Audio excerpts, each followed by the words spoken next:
2022 Utilities Advisory Commission meeting. Let's go ahead and take roll. Commissioner Metz. Present. Commissioner Forcell. Here. Commissioner Bowie. Here. Commissioner Smith. Present. And I'm here as well, and I see that Council Member Cormack is with us. So let's go ahead and get started.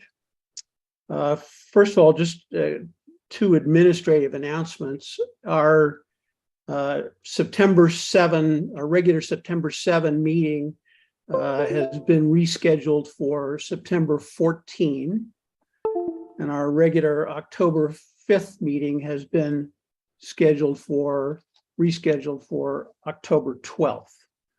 So everybody, please make sure your calendar is updated. I don't think we have any agenda revisions. And so I'll ask whether there are any oral communications. Anybody who wants to address the commission on matters that are not going to be on the agenda tonight. And we ask you to keep your comments limited to 3 minutes.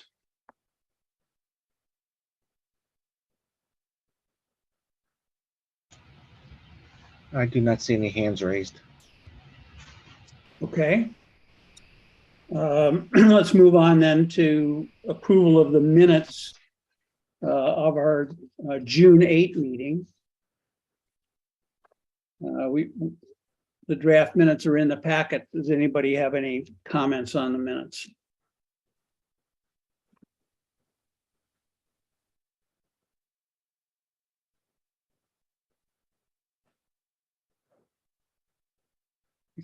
It's hard for me to see whether there are any hands in the chambers, but I don't see any hands. Chair Johnston, I see no hands in the chambers. Okay. Do we have a motion to approve the minutes? Move to approve the minutes. Do we have a second? Second. All right. We have to do a roll call on this. So Commissioner Metz? Yes. Commissioner Forcell? Yes. Commissioner Bowie? Yes. Commissioner Smith? I think we've. Yes. There he is. And I vote yes as well, so the minutes are approved. I don't believe we have any unfinished business. So Director Batchelor, do you have a report for us? I do. Thank you, Vice Chair Johnson. Good evening, Commissioners. Dean Batchelor, Director of Utilities. First thing is to talk a little bit about the water supply updates. San Francisco Regional Water System storage is relatively in good shape. As of July the 5th, the total reservoir storage was up to about 72%. Normal system storage at this time is about 91%. So it's down about 20% at this period. We were able to, the SFPUC managed to release some runoff to fulfill the regional water systems water reductions to the goal for the Tuolumne River. And then on May 24th, the SFPUC increased its calls for regional statewide water reductions. And right now that we are not meeting those goals as a city. We are at a level about 2%, where the goal needs to be from a state level, as well as is about 8%. So we need to do some work and do some more getting the word out there as well to the community. On June 20th, the City Council implemented the new water restrictions, including the limitation irrigation to 2 days a week, except to ensure the health of trees and other non-turf plantings. Requires restaurants to serve water to customers upon only requests, and the hotels and motels to provide guests with the option of not having their linens and laundries daily. Next one is a little bit about sustainability and the climate action program. The SCAP team continues to move forward with efforts on sustainability. Staff has assisted in potential program options for heat pump water heater adoptions. The focus, such as the program, is the results of the SCAP ad hoc committee and the working group and the community members joining with the work teams. So the idea is to look at first adopters for heat pump water heaters and getting a program together so that we can get these first adopters out there and reduce some of the consumption at that point. Staff's also making progress on other key priorities, including sea level rise, which you'll hear tonight, and implementing updated tree ordinance and supporting outreach during the drought period of time. Business in the electrification and technical assistance program. The city soon will launch the new business electrification assistance program, which is a free consulting on-site assessment to all businesses, customers to identify beneficial electrification opportunities through work with a contractor or clear results. The city will support the customer's electrification journey through contract equipment selection all the way to building permits, and then utility rebate applications on that as well. Just a quick update on Page Mill pastures. We talked about this last month or the month before, actually. This is where city is beginning an investigation against the Esquarian facility Page Mill pastures on the potential use of unwatered meter and unpaid to the city through the use of fire hydrant. The city received a anonymous tip from a resident that they were using a water truck on the side of and pumping water into the truck from a fire hydrant. And so we started an investigation at that period of time. We were in the midst of that investigation. Also, too, is that Palo Alto Pastures rents land from Stanford. So Stanford has been involved with us to work out this resolution of what we can do from a situation standpoint. Once the investigation is complete, I'll be able to give a little bit more of an update on what we're actually doing on that. And the last thing is outage management system. The city's current electric outage management system is a National Information Solutions Corp. NIS was purchased back in 2011. The system, which was not been upgraded and no longer meets the staff needs. The city received 2 responsive RFPs upon evaluation of a contract, with Millsoft and being the recommended to council at September 12th meeting on this. Once implemented, the new OMS will improve the CAP's ability to notify customers, mobilizing resources. It'll have a 2-way communications. So when customers call in, we'll be able to call them back, give them updates on what we're doing on these outages. As I said, we'll be able to use text messaging as well as emails back out to customers. And then also through social media outlets, we'll be able to do that. We are, like I said, going to council on September 12th to get that approved. I think it'll be a little bit of a time of implementation, probably 6 to 8 months, unfortunately, to actually take out the old one and get the new one hooked up into our GIS platform as well as our SAP. So it's not going to be just a plug and play, unfortunately. It'll take a little bit of time at that point. And with that, that concludes my report. Any questions? Thank you. Yep, oh, I'm sorry. Commissioner Cormack.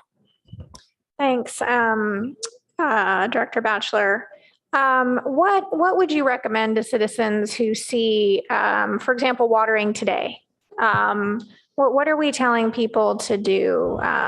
What can people do if they want to help others get educated?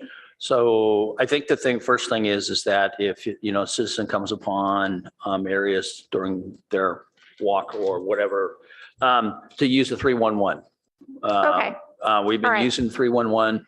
We get an awful lot of calls so far, Okay. notifications through 311 is the best way to actually get it out. And then we're actually going out on every call, trying to make contact with the customer or the business, and then also leaving door tags on Great. it, and then following up with a phone call. Okay, great. And just for everyone listening at home, the 311 app is no longer working on Android, right? It just works on iPhones. iPhones right now. Yeah. So you have to do it. You have to remember and head back home and do it on your desktop if you're on Android. Okay. Thanks for that. I'll be filing one. Okay. Any other questions for Director Batchelor? I actually have two kind of related questions about the water reduction. One is you said that, we have to do more. The reduction is not where it should be. So what plans do we have to try to encourage further reduction? So one of them is more outreach. I think that we need to actually do some more outreach. We need to do some more email blasts out to customers. We do have all the emails for customers as well as for all the businesses. I think that we also are in the process of hiring a temporary water person that will actually be able to go out and be able to knock on doors. One of the things is that, we see that folks are watering on the non-days that they should be watering. And we want to implement these new types of controls that we're going to be putting in place that actually someone is going to be coming to your doorstep and getting the word out to the neighborhoods, as well as anybody that might be not using the water properly at this point. Okay, I think obviously we need to do better, and it sounds like we need to do more education. Have we seen any impact yet from the restrictions that the commission enacted in June? I mean, that the city council enacted. Oh, it would. No. I wish I could say yes, but no, not at the moment. I think that that's the reason why we need to make sure that we do this outreach and do more educational with the community itself as a whole. We understand that, the health of the trees and non-turf plantings are going to need some water, but if we're only at 2% out of the 8 that we need to get to, my guesses is that, we need to do a better job. And those implementations from council of those restrictions on watering only 2 days a week has not got the message out yet. Okay, well, I think that underscores the need for the further education, as you say. Yes, correct. Commissioner. Vice Chair, if I may. Purcell. The 10% reduction is compared to what? What's the point of reference? So we referenced it off of 2019. So And 2019 usage was going to be the number that we were going to use to measure ourselves against. Is that That was a Palo high. Alto pick that number, or was that what the state handed down, or the POC? So the state went down to a 10%, and they actually used 2019 as well. So we thought that we would just follow along with that. Also too, is that we found that when we looked at prior years and years in the 2021 timeframe, 19 was actually the highest usage timeframe. So we thought that's the one we should go That after. gave us our best odds of being able to reduce. I guess my underlying question is sort of how does this reduction compare to what we were able to achieve in the middle of the last drought? In other words, is it possible that businesses and residents have already picked all the low hanging fruit off of their water saving measures, and it's going to be tougher this time? No, I'd say no, we have not. We haven't seen that yet. We have not seen folks actually, I mean, we've seen it during the middle of the day where there's customers are still watering. So I think that there's plenty of opportunity. Last time that we were in the drought timeframe, we reduced by 36%. That was a lot. And I don't see why we can't get at least to the 8 to 10% mark that where we should be. And I think the thing is that part of it is that we just need to educate the community better. And then also we need some help from, the commercial side as well. We know, and we've seen it where we've gone to some of the commercial customers, they're watering early mornings. And it's not, it's all the turf around. So that's why we need to actually be knocking on those kind of doors. Great. So there's reason to believe we can actually totally get to this 10%. We just need to I believe so. work on it. Yes. Thanks. Okay, anything more for Director Batchelor? Okay, thank you very much for that report. And I guess we can move on to our next agenda item, which is new business. Our first item is adoption of a resolution authorizing use of teleconferencing for Utility Advisory Commission meetings during COVID-19 state of emergency. This is Apologies, am I the only one who has lost audio? Maybe. Lauren, can you not hear us?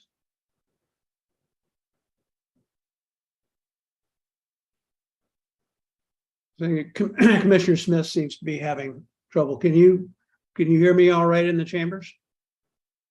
Okay. All right. Commissioner Smith looks like he's trying to rejoin us here. But the first item is the same resolution we've had in prior months about use of teleconferencing for meetings during the COVID emergency. First of all, I'll ask if there's any members of the public who want to speak on this item.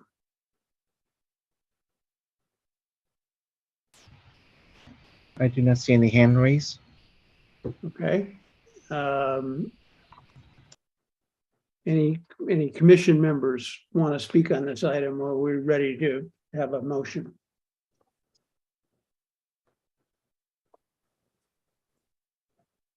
I'll move to pass resolution. I'll second. Okay, I'll call a roll. Commissioner Metz. Commissioner Forcell. Yes. Commissioner Bowie. Yes. Commissioner Smith, we're voting on the resolution. He looks like we just lost him again. Oh, well, maybe. No, I'm here. I Okay. hear you. All right. Yep. I assume this is for teleconferencing. Yes, I approve. and I approve as well, so that motion is approved. And the next item on the agenda is a discussion and presentation on sea level rise. And before we get into the presentation, should we have the public comment first, or should we have the presentation and then the public comment? Tabitha, how do we know where to do this? Chair Johnston, typically we would have public comment prior, although you may choose to do the reverse if you'd like. At the moment, we do have no public hands raised. All right. Well, let's go ahead and have the presentation, and then I'll ask again whether there's any public comment. So Director Batchelor, I assume we have a staff. Vice Chair Johnson, thank you very much. Yes, we do. I'd like to introduce Julie Weiss. from our Public Works team. She will be discussing and doing the presentation for sea level rise. So Julie, thank you very much for taking the time and speaking to the commission tonight. Well, thank you very much. And Tabitha, can you confirm that you can hear me? Yes, ma'am, we can hear you and see your presentation. All right, wonderful. Thank you. I need to do one adjustment here.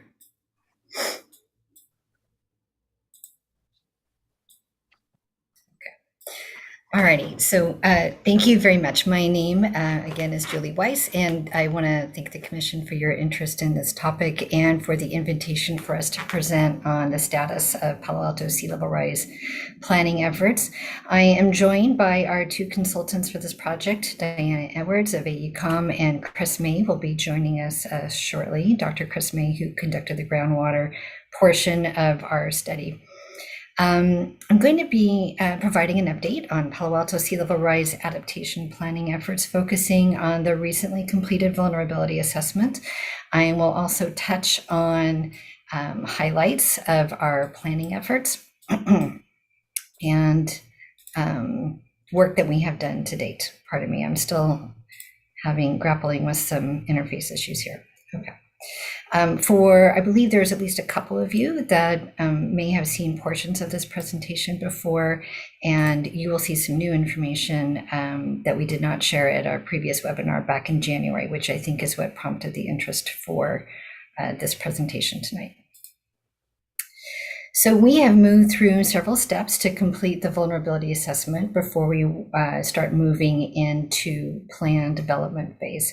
Our vulnerability assessment looks at how our community will be exposed to 12 to 84 inches of sea level rise during daily high tides, 100-year storm tides, and shallow groundwater conditions. Changing shallow groundwater conditions that come as part of sea level rise increases. The assessment will help us answer at which increment of sea level rise our assets will be exposed, how sensitive and how adaptable are they, and when action is needed to prevent damage.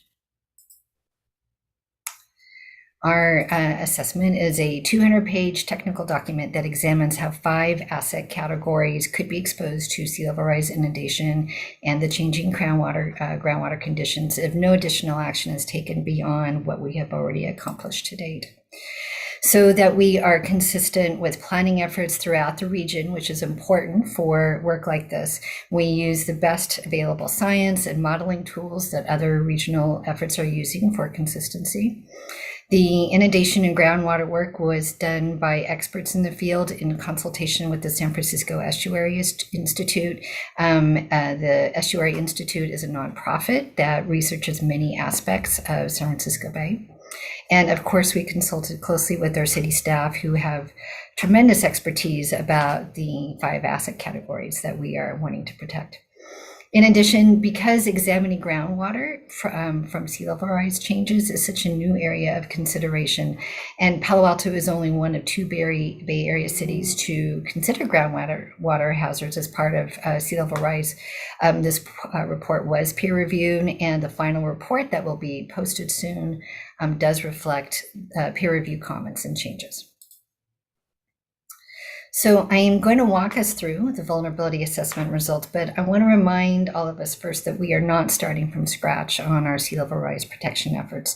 One example of this is the San Francisco Creek Downstream project, which widened the creek channel and built new levees.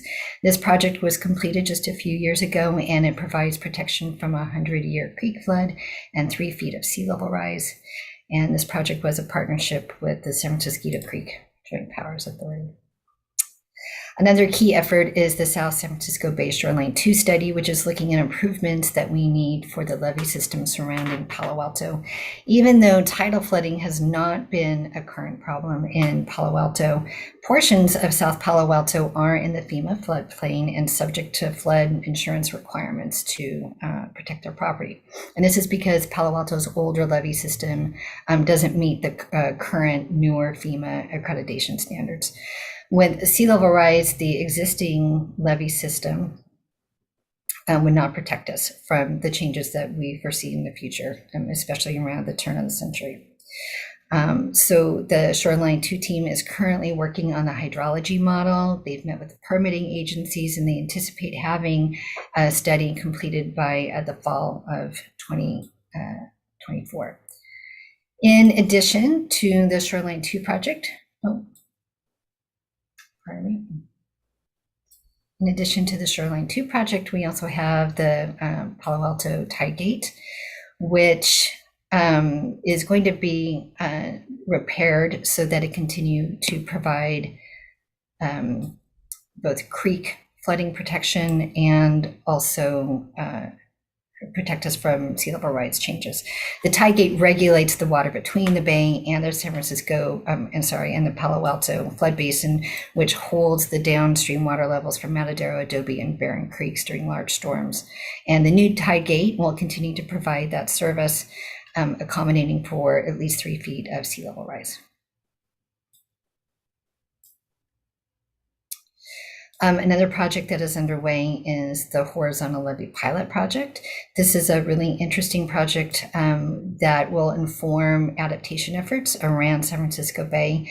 Horizontal levees are sometimes referred to as living levees, and they are constructed to provide a measure of protection from sea level rise as well as habitat benefits. This horizontal levee pilot project would be the first in the Bay Area to be fully hydrologically connected to the bay. And again, it could inform how we change our levee approaches to areas all around the San Francisco Bay Area. We had another watershed protection team member give a presentation to the Parks and Rec Commission about this project just last week. So if you're really interested in this, I would encourage you to go look on the Parks and Rec Commission website for the video and the presentation. So in addition to these efforts that are underway, we've already begun physical adaptation efforts, such as raising equipment at the wastewater treatment plant. We're going to be building another effluent outfall so that our treated effluent can get out to the bay with the 3 feet of sea level rise that we anticipate around the turn of the century. And on kind of the other end of the spectrum, we know that education is such a critical part of our future planning, and we've started dipping our toe into those waters, so to speak, by developing sea level rise curricula for our school program that we have. So we have a K through 6 curricula that we now provide to our teachers, and we've done several webinars on sea level rise planning in the last couple of years. So our plan has the 2 goals that we discussed, which is to protect and expand habitat and also to protect the community and city assets. We would do this using 3 strategies that are typically used when we discuss sea level rise planning throughout really the world. And those are protect, adapt, and retreat. And so protect means keeping water out using things like levees and tide gates. Adapt means adapting our existing infrastructure, like what we're doing at the plant. We're raising equipment, we're waterproofing equipment. And we do need to be considering for possible retreat after 2050, especially for assets that are outside of future levees. Certainly our Baylands habitat and buildings like the Ranger Station, the Interpretive Center, the sailing station, we may need to figure out where else we could place those structures. I wanted to give you an idea of what a plan might look like, and this is a little snippet of that. This is a very distilled concept of a plan that we'll be working on. It would include a list of action items that would be grouped into possible adaptation pathways. The term adaptation pathway means incremental actions that are sequenced over time so that the right level of protection is needed and in place. So that the right level of protection is in place when we need it. We may have more than one adaptation pathway that we consider for certain key assets. The plan would also tell us when we need to start planning based on the level of sea level rise and also the year, because some of these projects that we need to do, we need to start planning years in advance so that we are prepared. The plan would also give us a rough cost estimate for these actions that we are looking at. So I've talked about some of our efforts to date. I've talked about why we need a plan. a little bit, and I'm going to walk you through the highlights of the vulnerability assessment that the plan will be based upon. I want to make the point, because I don't think I did that on my previous slide, that even though we're doing all of these efforts, we still need to have a holistic integrated plan so that all of the people who are working on this effort are communicating and that our projects are properly aligned. So enter our vulnerability assessment. This is the cover of our vulnerability assessment. And if you were to look at the inside table of contents, you'll see that we have spent quite a bit of time working on our executive summary because it's such a large document. So we really tried to make it pithy and short and sweet so people can get the gist of the most important aspects of the study. We talk about the science that was used to inform this assessment. We talk about how mapping was created. We start talking about our vulnerabilities to those 5 asset categories. And for those who want to do a really deep dive on the topic, we have the complete groundwater, shallow groundwater assessment and maps, and the complete list of sea level rise figures that show how sea level rise will change over the years and the impacts to our communities. So looking again at our vulnerability section, we go really deep into profiles for each of our asset categories. And so we have tables like this for each of our asset categories that list quite a few assets for each of those categories.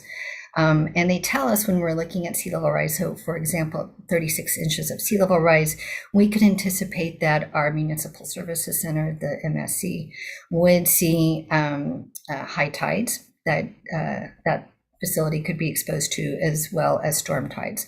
So the HT means high tide, ST means storm tides. So it gives you very specific information around when exposure to these assets is anticipated. We have a similar table for our assets that were evaluated for shallow groundwater conditions, and we'll talk about shallow groundwater here in just a little bit. So again, you could see with 36 inches of sea level rise, we would start seeing shallow groundwater move closer to the surface. And in the case of a place like Mitchell Park, we would know that our shallow groundwater within 6 feet of the surface would start appearing at Mitchell Park, or still be there at Mitchell Park. And then as the decades move forward, we might start seeing emergent groundwater that emerges to the surface at portions of Mitchell Park. So this is the level of detail that we have in the vulnerability assessment. So these are a lot of words, but I want to give you a picture of what all of this means. This is a map of our current conditions where high tides don't pose a threat to our community. We usually just see a small amount of overtopping near the Baylands Interpretive Center during our annual high tides in December and January, and we take care of that by putting out a lot of sandbags around that levee area each year. However, if we were to take no action beyond the efforts we've already completed, we would expect to see a significant tipping point at 36 inches of sea level rise. I want to make sure, though, when you see this image, which I know is dramatic, I want to make sure that we all understand what this image actually represents. This does not mean that at 36 inches of sea level rise with a daily high tide, that this entire area would be inundated all at once. What this image shows is the approximate area for which planning is needed based strictly on current elevations. The image doesn't account for site-specific conditions like raising equipment or flood proofing, and it doesn't account for the duration of the high tide. So this is an approximate area for planning. So with these daily high changes, however, this could expose our transportation system to bay water along 30 miles of streets and 5 miles of evacuation routes in the Palo Alto airport. Our assessment does show, though, that Caltrain would not be impacted. With this scenario, we would also see about 2,700 residential parcels, 2 schools, 2 senior centers could be exposed. Our marshes would begin to transition to a different habitat because so much water would be there. And we would start seeing some changes to our urban forest and our parks. Those are designated by these green dots. For example, urban forest, if trees are in saltier water or just more water over time, that can damage them, or it may mean that we need to change the tree species that we are used. And this scenario would also pose some hazards to our utilities, such as wastewater treatment plant, pump stations, and other utilities. And with 36 inches of sea level rise, in the most extreme scenario where we would have a 100-year storm tide, we would have additional assets that would be exposed. So we need to plan for sea level rise, and we also need to be mindful about the water beneath our feet. This is a map of our current groundwater conditions. And for this assessment, we define shallow groundwater as groundwater within 6 feet of the surface, not the deeper groundwater aquifers that are often considered for drinking water. On this slide, the darker the color, the closer to the surface the groundwater is, and purple is emergent groundwater. The existing condition groundwater mapping represents the highest annual groundwater surface elevation, which happens during the winter, during our rainy season. And this information was mapped by using information from state monitoring wells and soil boring logs that were collected from city projects. So this is our current depth to shallow groundwater. And as you can see, with 36 inches of sea level rise, shallow groundwater is anticipated to move closer to the surface and further inland. And again, more emergent groundwater would begin to occur. So this future condition map was developed by uniformly adding anticipated sea level rise creases to groundwater depths. And although this mapping approach is being used regionally, as I mentioned earlier, we did have this work peer reviewed. Just to make sure that we are representing our information correctly. It should be noted that mapping groundwater is a hugely complex task. There are so many variables: the type of soil, the weather conditions, the time of season, if groundwater is able to go into a natural stream so that it's reducing the height of the groundwater. So there are many variables to consider when looking at groundwater. So this mapping does represent a conservative estimate for planning purposes. So why do we really care about shallow groundwater? We will look at that now. Shallow groundwater can, if it starts to increase, can mobilize contaminants closer to the surface and expose underground utilities like water and recycled water and sanitary sewer lines and electrical equipment. It can impact basements, and it can damage roads. So we care about shallow groundwater because it can impact our investments. This is a different version of the groundwater map that I've showed you. This is the anticipated shallow groundwater elevation with 36 inches of sea level rise and assets that could be exposed. Our changing groundwater conditions could mobilize contaminants that have not been remediated by the end of the century. It could exacerbate liquefaction in areas that are already vulnerable, which are typically close to the bay. And these are all things that can't be managed with above ground protection, such as levees. This is the same map. It shows how emergent groundwater could start to appear with 36 inches of sea level rise. So I know that looking at these sea level rise and groundwater maps and information is really dramatic, and it can be hugely unsettling, but the information is also hugely empowering because it helps us develop a plan that we help us get to the right level of protection that we need in the future. And it will provide a roadmap for our future community leaders, such as yourselves, and our city staff who will be working on the projects to protect our community. And the good news is that there are things that we can do to address the hazards that we are facing. We've already started brainstorming plan components to bring to the community this fall and in the months ahead. You may recall the 3 strategies that we talked about earlier, the protect, adapt, retreat strategies. Some of the things that we could consider for protection is to certainly consider with the levee and tide gate improvements that we discussed, likely increasing groundwater monitoring and expanding groundwater waterproofing. Certainly we need to be focusing attention on protecting and expanding our habitat, and again having a plan such as the one we're going to create that allows for redundant protection efforts and to address specific concerns we have about each of our assets. Adaptation strategies could include updating our building and design criteria to assume 3 feet higher than what we currently have, and assuming even higher risk sea level rise scenarios for critical infrastructure such as a wastewater treatment plant or other utilities.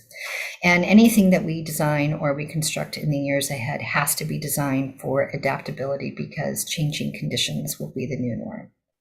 And again, we need to consider retreat needs after 2050, considering relocation of assets outside of the levees, and again, looking at what we do to protect the baylands habitat areas. So in summary, while we have several sea level rise protection efforts underway, we still need to have an integrated plan that also considers groundwater changes. The vulnerability assessment informs the work of the plan in the year ahead, and the next steps are to release the vulnerability assessment here in early fall or late summer. We will then have staff and public and commission meetings over the next year and a half. And we hope to have council approval of an adaptation plan at the beginning or before the first part of 2024. And then we will continue to need to update that plan. And we would be doing that every 5 years, along with the Sustainability and Climate Action Plan updates. So with that, I hope you will be joining us for these community conversations and the planning efforts in the years ahead. And we are happy to answer any questions you may have. So, Ms. Weiss, thank you for that. And I indicated that maybe we'd pause for any public comments at this point. So let me just do that. Any comments from the public at this point on this presentation?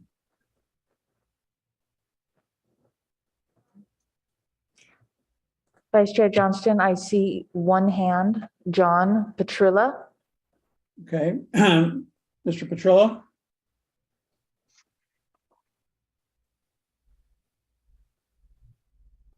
Mr. Petrillo, you should be able to speak now.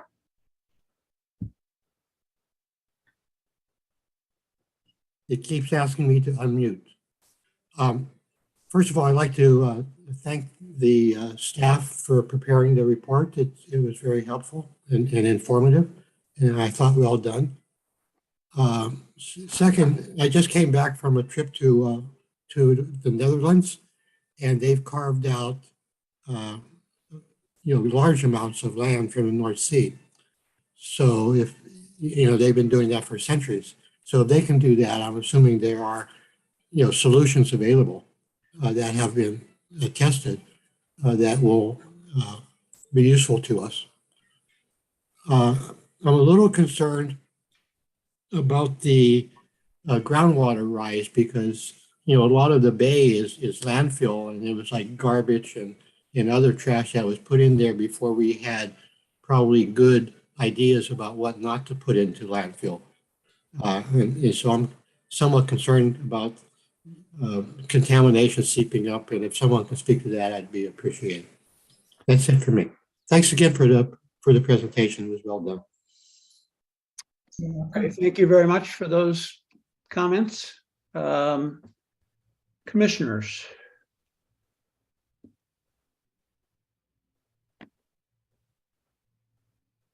Any questions or comments? Vice Chair Johnston, we have one more speaker, Riga Wood from the public. Oh, okay. Riga, you should be able to speak now.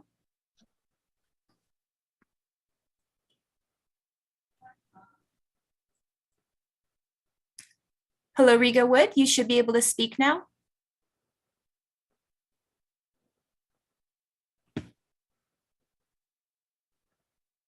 Okay, I see the hand has been unraised. Okay. So let me go back and ask if there are questions or comments from commissioners. Commissioner Forcell, I think I see your hand raised. Yes. I actually, the question that I've already forgotten his name, but the member of the public that just spoke about specific concerns about contaminants from our landfills. I was wondering if you could address that. Sure. I'm actually going to give a chance for Dr. Chris May to address that, since she worked on the groundwater report for us. Hi, thank you, Julie. We actually spent quite a bit of time looking at the landfill near Palo Alto, coordinating with city staff. And it looks like, the landfill near your jurisdiction is safe, and there are measures in place to prevent or early detect contaminants if they do end up escaping from the landfill.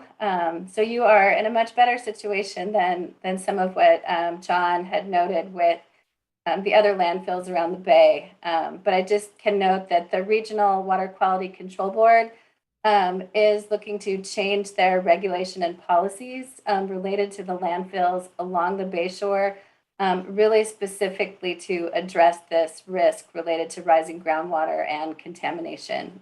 So it is on the region's radar as well. And can you speak to the reasons why that is? Did we have like barriers in place, or just better sorting of waste at the time it was put into the landfill, or what causes us to be in a good position? Well, I don't know if I can fully address that, but there is a pretty sophisticated leachate collection and monitoring system that goes around the entire landfill. And we looked at the monitoring records from those wells, and there hasn't been any detection of leaked contaminants to date. Although contamination does extend, below ground with that landfill. But that presents a really early warning detection system. So if anything does leak out of the landfill, it will be detected right away so that mitigation policies or strategies can be put in place. And not all of the older aging landfills have that level of a leachate protection and monitoring system. Got it. Thank you. Commissioner Smith. Thank you, Chair. First of all, thank you. I love the presentation, but at the same time, it's very scary because I'm literally sitting in the middle of this. So I'm looking at this and I'm counting forward 30 years, and God willing, I'll be around. My question is actually more for the city. We've got this beautiful line between South Palo Alto and Mountain View. How much of this is being shared with the city of Mountain View, and is the city of Mountain View being considered? Because obviously groundwater, sea level rise they don't adhere to borders, if you will. So when I look at the orange areas of South Palo Alto, I think, okay, that's not good. But considering the depth at which it reaches into Palo Alto, South Palo Alto, Ross Road, somewhere in that neighborhood, I think, there's a significant portion of Mountain View, including Shoreline Park, that is inundated. So are we having conversations with Mountain View about how we might together as a community mitigate some of these issues? Yes, so Santa Clara County, their Department of Sustainability has started coordinating meetings with cities all throughout Santa Clara County to look at sea level rise planning. And so Mountain View is attending those meetings. We are attending those meetings, and we're all trying to figure out how to work together to address issues like this. And then there's also concentric circles of planning, because in addition to Palo Alto planning and talking to its neighboring agencies, there's also region-wide planning going on as well. So, and we have had conversations with Mountain View as it relates to the Shoreline 2 project, which is being coordinated mostly through Valley Water. But so we are communicating. Now, having said that, we are still going to need to increase and improve our communication efforts over the years ahead. And I think that's what's happening right now. As cities are figuring out, well, how do we partner with our agencies, and what if one is further along than the other? So these are all things that cities all throughout the Bay Area are really working to figure out right now. But the good news is that there's so much work underway to try to coordinate and align those conversations. Creek.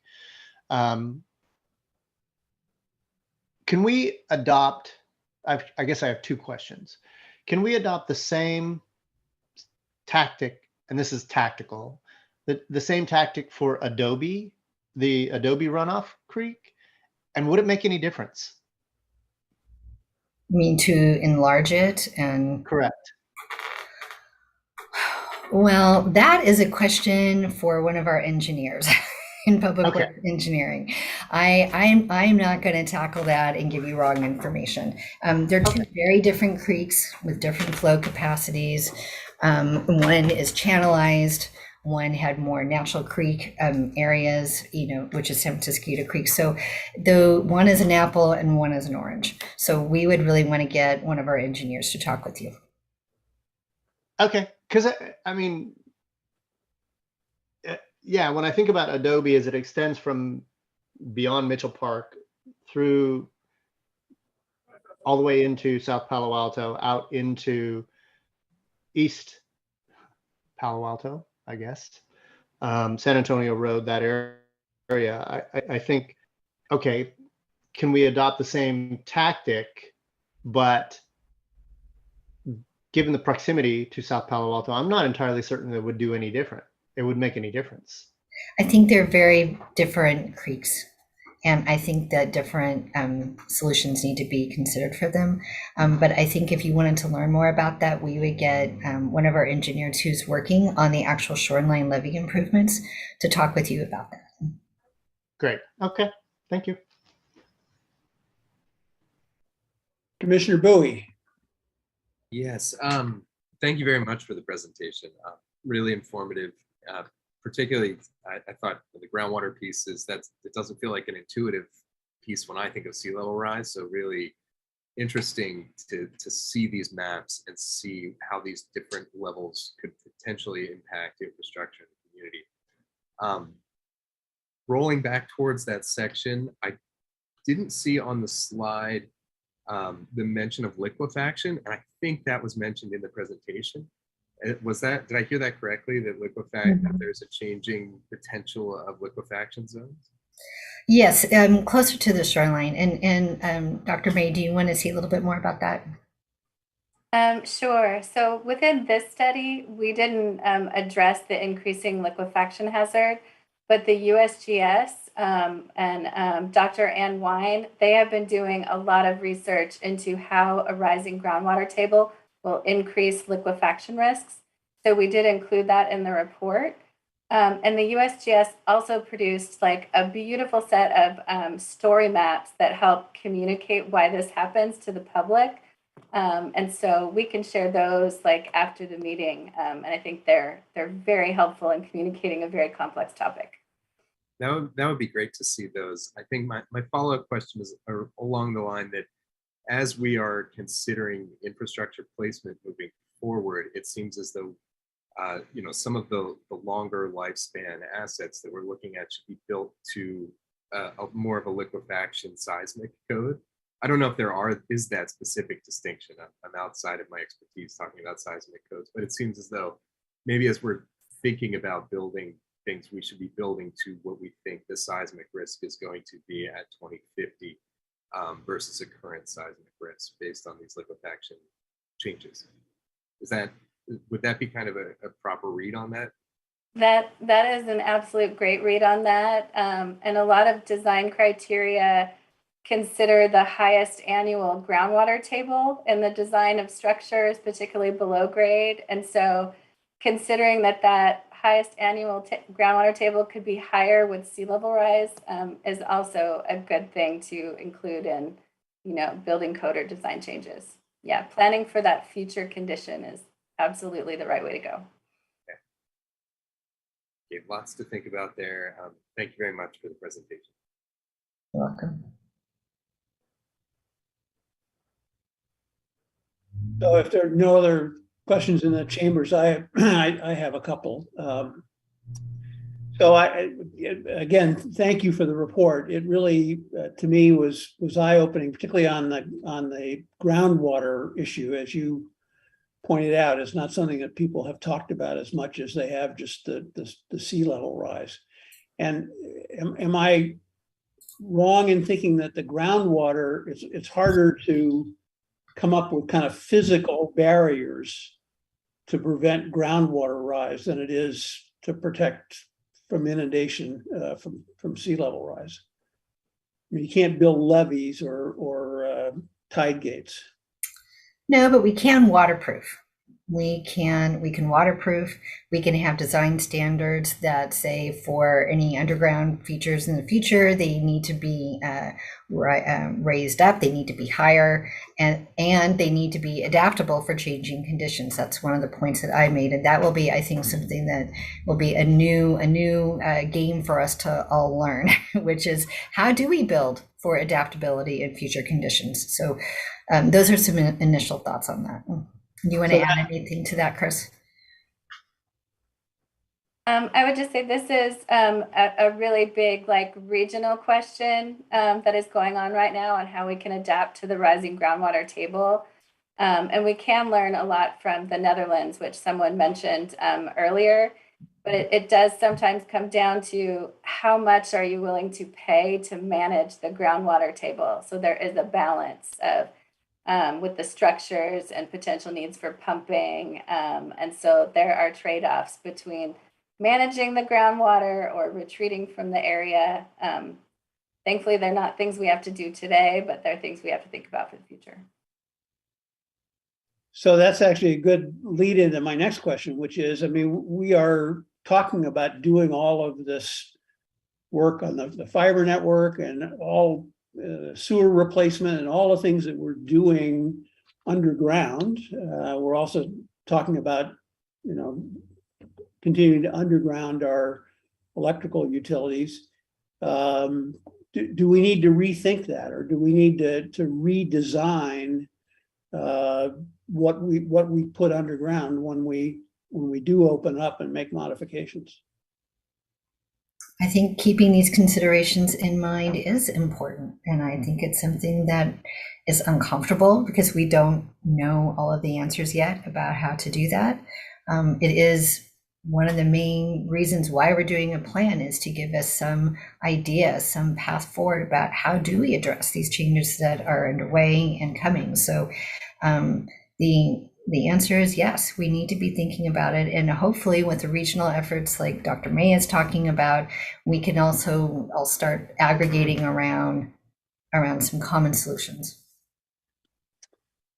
And I guess my thought is that we need to move along on that, just because we're putting facilities in the ground and changing the ones that we have in the ground all the time. So kind of the sooner that we have a plan for what we should, what we should be doing in the future, the sooner we can kind of think about that and start making allowances for it, the better.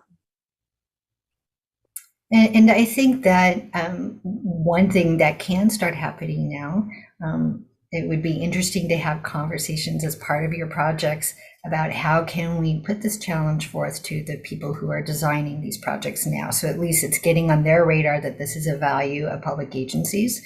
So, we don't arrive to our solutions all in one fell swoop. It's step by step. And one of the very first steps is to start addressing these issues in our scopes of work. So I think that is a place that can start. Okay. Well, thank you very much for that. Any other questions? Thank you for the excellent report. Sorry, I have a quick one. Oh, okay. Vice Chair, it's hopefully very quick. There was a mention of a peer-reviewed report. And I was just wondering, where is that report published and who are considered our peers in this? So the vulnerability assessment includes an attachment that looks at the shallow groundwater information that we have been looking at. That shallow groundwater report that informs the rest of the vulnerability assessment was peer reviewed by Dr. Christina Hill. She is considered a leading pioneer in this area. She has worked actually closely with Dr. May over the years, and she peer reviewed that report. The report does include all of or reflects the changes that were brought up as a result of the peer review. And they were primarily around, one of the main things that comments that came out of it is because Dr. May has a lot of integrity and wanted this report to have a lot of rigor to it. There was a comparison of two different approaches to evaluating groundwater. And while I think for people who are groundwater experts, that information is helpful, I think for a public report like this, it confused things, and we were all confused. And so we ultimately decided to remove that comparison out and refer the reader to where the information is posted online. So that was really the main piece of feedback that we got from the report. And so that is what's reflected there. Thank you. That's helpful. I thought it was like published in an academic journal or something, but thanks for clarifying. Yeah. Okay, any further questions? Seeing none, we'll move on to our next agenda item, which is the discussion of the preliminary internet survey results and financial business models for the Palo Alto fiber. And I think on this, we'll take the public comments next. So I understand, Tabitha, you have at least one card. Yes, Vice Chair Johnston. I do have a public speaker in the chambers, Mr. Jeff Hoyle. Okay. Mr. Hoyle, welcome. Thanks. First, I want to say I support citywide municipal fiber to the premises, just so you don't get confused by my subsequent comments. It seemed to me like at some point, staff should report what all of the survey questions were and the flow chart for how the survey, I answered the question about who pays the bills and do you have home internet? So I said no. And after that, the only question the survey would allow me to see or answer was, well, why not? And I didn't get a chance to say what I wanted it for. It just seems like I didn't get my chance to participate. The survey was supposed to educate us about some things, and I just wanted to comment on whether it's done that already. For example, we were concerned about the CPAU brand. So there are some questions in there that allow experts to figure that out, but the data wasn't presented. And so if there could be a discussion of that, that would be cool. At one time, I think somebody was hoping that as the result of the survey, we'd get to know where AT&T already had fiber. But I think you didn't ask participants where they lived, and so I don't think you got that information. I just want to confirm that. Also, what about TV? My own feeling is most municipalities have figured out now you don't have to do TV, but I just hope the survey data confirms that. Be interesting to know how many invitees there were to the residential and the business surveys separately. And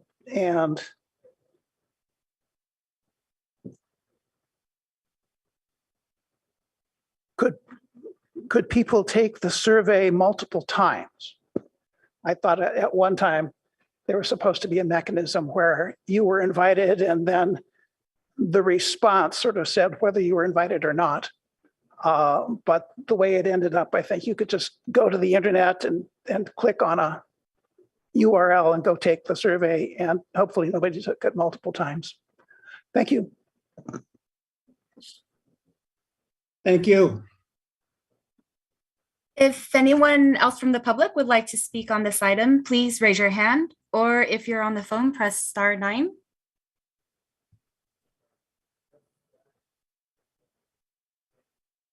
I don't see any other hands. Do we have any others? No, Vice Chair, it doesn't look like we have any hands raised. Okay, so I'll turn it to the staff or to John Honker for presentation. Good evening, Commissioners and Council Member Cormack. Tonight, we present to you the preliminary internet survey results and the financial business models for fiber to the premise, or FTTP. Next is the agenda, John, if you don't mind changing. So as of April, we were about somewhere between 50 to 75% complete with the engineering design for FTTP, community engagement, and also the business ISP business models. As of today, we are about 90% complete with all three of those tasks. On June 23rd, we launched the Palo Alto Internet Survey and Deposit Program. Tonight, we'll be presenting a snapshot of the survey results as of July 13th. We shared these preliminary results with the UAC Fiber Subcommittee on July 20th. So special thanks to Commissioners Johnston, Metz, and Smith for meeting with us in advance of this meeting. We will also take another snapshot of the results shortly and update the competitive market analysis for the Joint Council UAC study session in September. We evaluated three business models: the in-source, 100% city staff, and outsource, which is primarily strategic vendors, and a hybrid, which is a combination of both in-source and outsource. Tonight, we'll focus more on both the in-source and outsource model. The hybrid model is a little more difficult because there's so many variations or compositions of city in-house staff and also vendor contracts. So that's actually a moving target. For the hybrid model that we did model, we did a 70% in-source and a 30% outsource to ensure that we have representation in every core function to provide a city ISP model. The total staffing and vendor costs for the hybrid models was almost the same as the in-source model. And so tonight we seek input and feedback from the UAC and also Councilmember Cormack for the joint UAC session. And we are planning to bring this back to the full UAC in October as an action item and recommendation to Council. So now let me hand this over to John Honker from Magellan Broadband. Great. Thank you, Dave. And good to see everyone again, commissioners, vice chair and chair. My name is John Honker. Good to be back in front of you again this evening with a project update for fiber to the premise. Just a quick update on the actual progress of the project. Dave kind of summarized this. So our scope in this is really to help guide the city through the entire business planning process to get to a point here shortly where you'll have important decisions to make on the best strategy to move forward with, or if and how to move forward with Palo Alto Fiber, what the best business operational and the best way to effectively run the business would be inside of Palo Alto, right? As Dave mentioned, we've looked at multiple models and are going to be presenting the ones that are really the most effective for the city to consider. Ultimately, it's your decision. We will guide you through the process of looking at, from a purely business perspective, which models make the most sense for the city given its strengths, some of its constraints, and look at maybe potentially even blending some of those together to ensure that Palo Alto Fiber can be as successful as possible and serve the community with the best services around. We're going through the regulatory review currently, which is going to look at state agencies like the CPUC, as well as federal agencies that have specific compliance and regulatory requirements for providing internet service. One thing that's good about internet service is it's still considered an information service and we call it a lightly regulated service when compared with things like telephone and television. We have gone through with ASD and the city's city staff governance and operational models to really tease out what the opportunities and constraints are around staffing and job descriptions and departments. We've put together pro forma financials. At this point, we're sort of at as Dave mentioned, 90% complete on the financials. We do have some updated pricing coming in as for construction of the network from local vendors. As you know, the market for any construction is very volatile currently. So we feel it's important for you to have the latest pricing for both materials and labor for Palo Alto Fiber. So we've gone out for another revisit with construction contractors to get the most accurate pricing for you come this September joint meeting. And finally, as Dave mentioned, the fiber engineering design, 90% complete. We're rounding the corner to the 100% completion mark, which will put you in a position, depending on your decision, if you decide to move forward with Palo Alto Fiber, it will put you in a position to immediately put that out to bid on the street for with a competitive RFPs for construction of the network. So the first, and really, I think one of the key aspects that we're looking at tonight is really the survey, right? So the survey, as Dave mentioned, has been out since June 23rd. This is a bit up of an update from your packets. We took a snapshot of the survey results today. I have to say first, the survey results have been really astounding. You know, great engagement from the Palo Alto community, from citizens and households.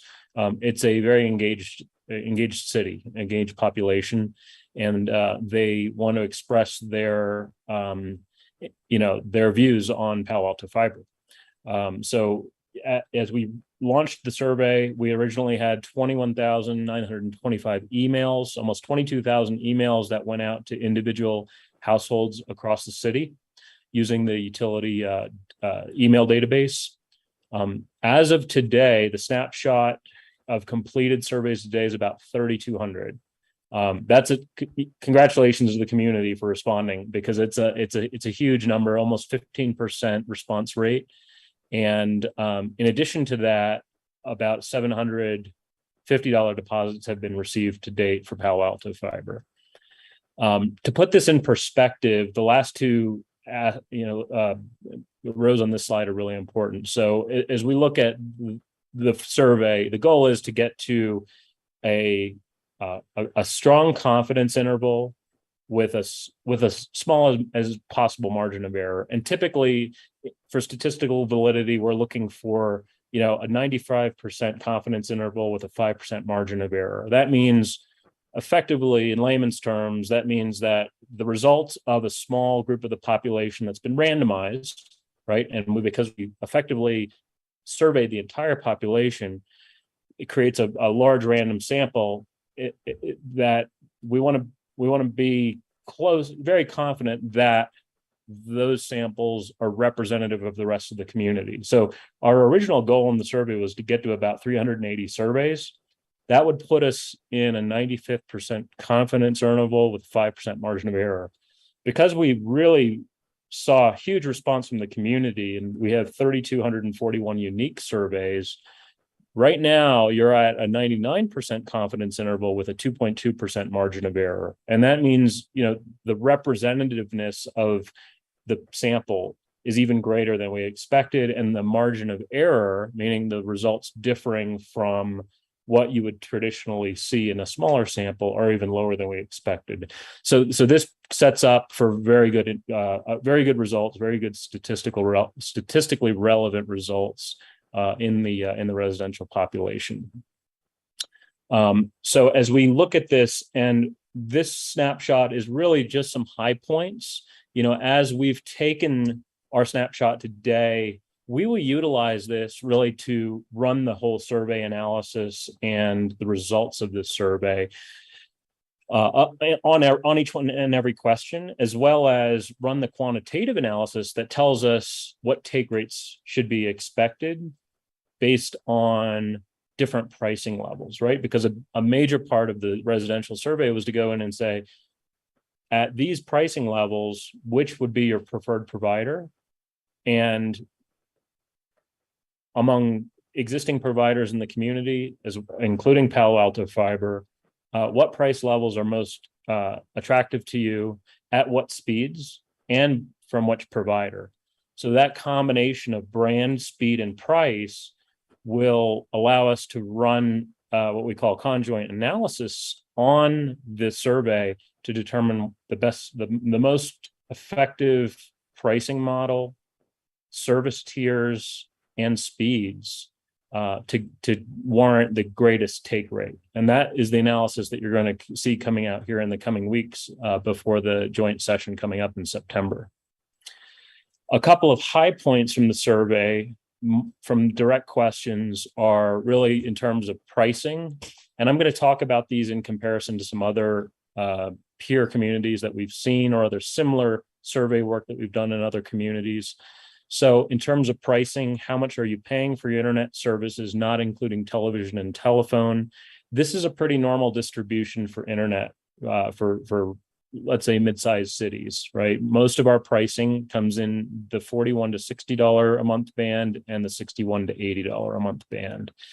So if we look at those two together, we have about 60% of the population that's paying basically between $40 and $80 a month. We have a little bit of a premium.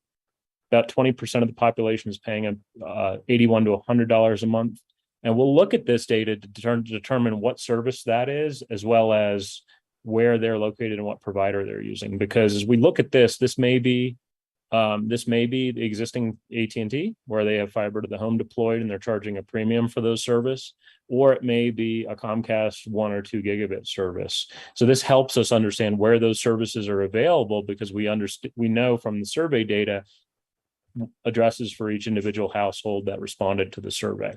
That'll be an important next step. So you think this is a preview to come of what a pricing model will look like for Palo Alto. What company provides your internet service? As we look at the results here, Comcast is dominating around 67%, AT&T at 24%. What's interesting here is we know that AT&T has deployed some fiber, because when we look at the percentage difference, we see Comcast owning a smaller percentage of the market than we do in other communities where AT&T or the existing telephone company hasn't deployed a fiber to the home product. So the market's a little more of a duopoly here in terms of high-speed internet than purely a monopoly, which Comcast holds in a lot of other markets. So, this higher percentage, typically in a normal community, we would see the telephone company owning maybe 10 to 15% of the market, while Comcast or the cable company would own closer to 75% to 80% of the market. You do have a few smaller providers here, nothing unusual. A few local providers that make up 5 to 6% of the total market share. We heard a comment earlier about other services being purchased in cable television specifically. Our thoughts on this were we were expecting these results when we looked at the survey, when we look at Palo Alto as a high-tech community. And what I think this data confirms our suspicion that cord cutting is a big part of Palo Alto, meaning as we look at what other services residents are purchasing with their internet service, cable television is very low, under 30%. Home telephone is even lower at 25%. And then 55% have reported that they're only providing internet. Now, this question we can't take on its own because there's a lot of false positives in it. So the next question is really important. If you use cable TV at home, would you consider switching to an internet service like Netflix or Hulu over the next year? So out of the 30% that say they still subscribe to cable TV from the prior question, we look at the percentage here who say that they would cancel and just use internet streaming, and we've got about 17%. 54% already subscribed to streaming. A few people, 12% would keep their cable TV and add streaming, and then 2.7 would just keep their cable TV. And then there's some people who are not sure as well. But what's really important is, when we take a minority of the population that's subscribing to cable TV and we say, we know there's some more people who are going to be canceling service, it tells us that trend in Palo Alto is much further along than it is other communities. For example, in the Southeast, and it's very regionalized. In the Southeast, cord cutting has a much lower rate typically than in the Mountain West or in the Northwest, right? So as we look at Palo Alto, this makes a lot of sense. And it also, what's important about it, this infers the fact that cable TV service is not a highly demanded service by Palo Alto citizens, and that for Palo Alto to potentially offer that would more than likely not be necessary. We'll look at the data more, but the reason that we ask these questions is we want to understand if the city would need to offer cable TV as part of its package. Because if it didn't, and these numbers were higher, you know, would you lose customers because you didn't have that bundled package? The data is telling us that no, there's enough of a majority that doesn't subscribe to cable TV today that it wouldn't adversely affect take rates for Palo Alto fiber. We asked there's some satisfaction and importance level questions in there. So, you know, here's our global satisfaction question. How satisfied are you with your home internet today? We look at the dissatisfied percentage, it's about 30%. And those are really typically going to be more of the early adopters for a new fiber to the home provider, which has a better brand in terms of, let's say, customer service, in terms of speeds, in terms of symmetrical service, right? The same speeds up and down, and reliability. So we have 30%, which we would look at as, you know, think about that as more of your captive market that, you know, you want to really go after and be able to attain.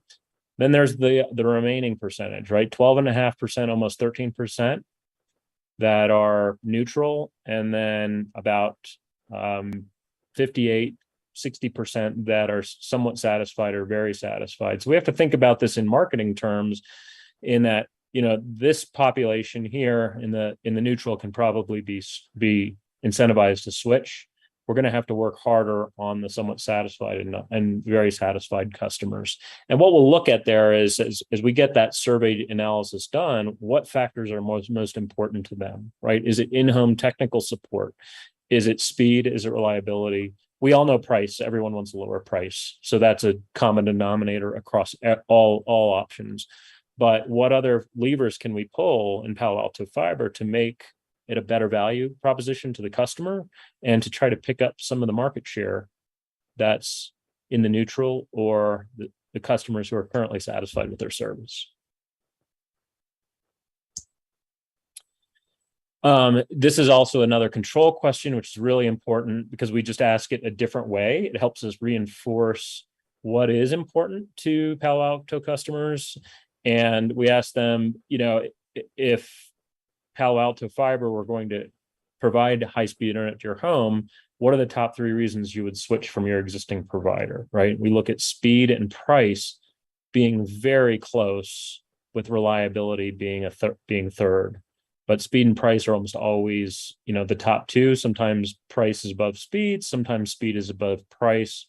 But we just need to be focusing on those as really core. So the goal here again is, as we think about how to ensure strong take rates, ensure community satisfaction with the service, it's all about setting prices at the right rate and delivering higher speeds, and finally a higher reliability product. And that reliability can be in the form of just uploads and downloads, right? Making sure there's consistent speeds across the network when you're surfing, so that you don't, you know, you're not on a Zoom like we're on tonight and all of a sudden my video goes out or my audio goes out. So it could be that, it could be reliability in terms of access, or in terms of customer service. So we have to think about all those different dimensions as we're building a value proposition for the customer or for the citizen.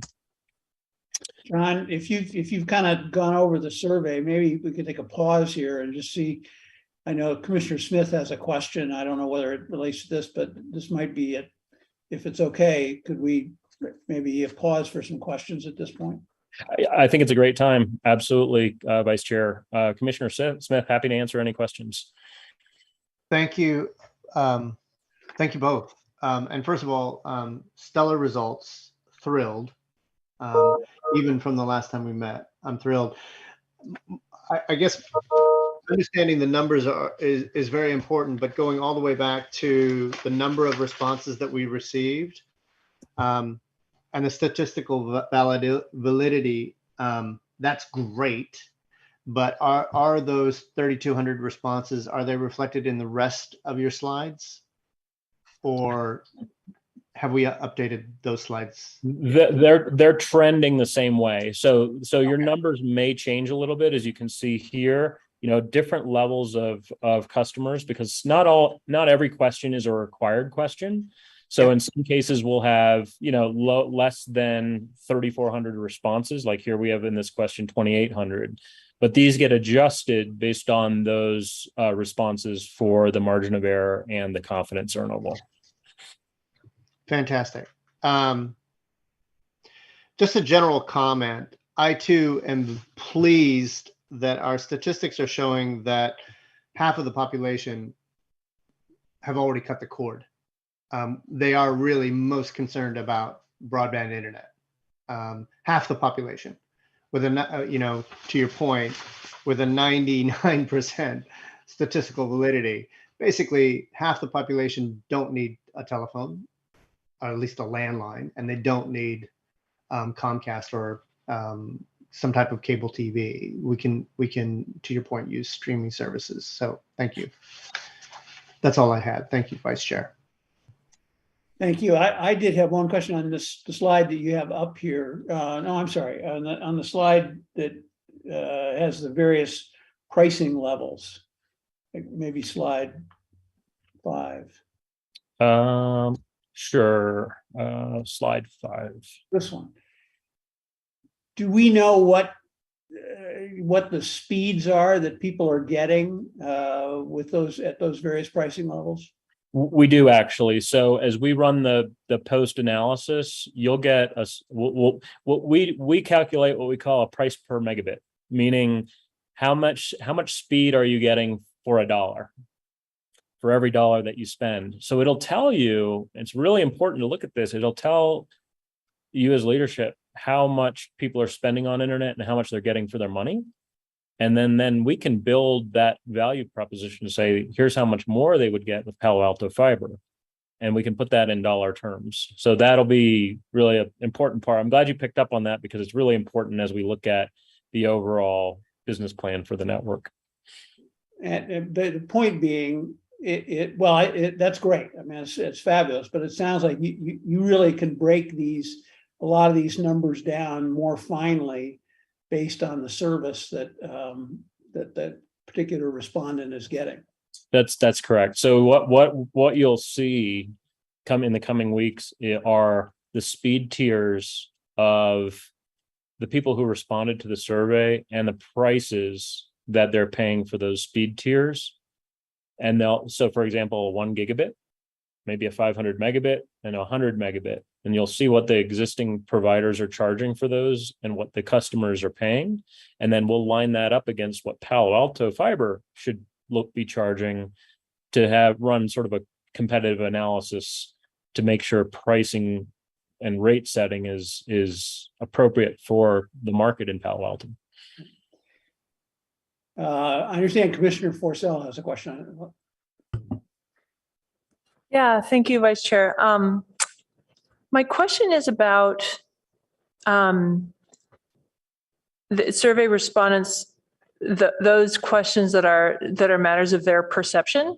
Because I noticed in the survey there was like a speed test so that you could actually measure what their internet service was, and price is not a matter of perception, but reliability especially is something people kind of feel like they have reliable internet or not. And I'm wondering if you have any intuition for or any survey data showing whether their perception of reliability comes from their internet service provider or if it is their in-home wireless setup.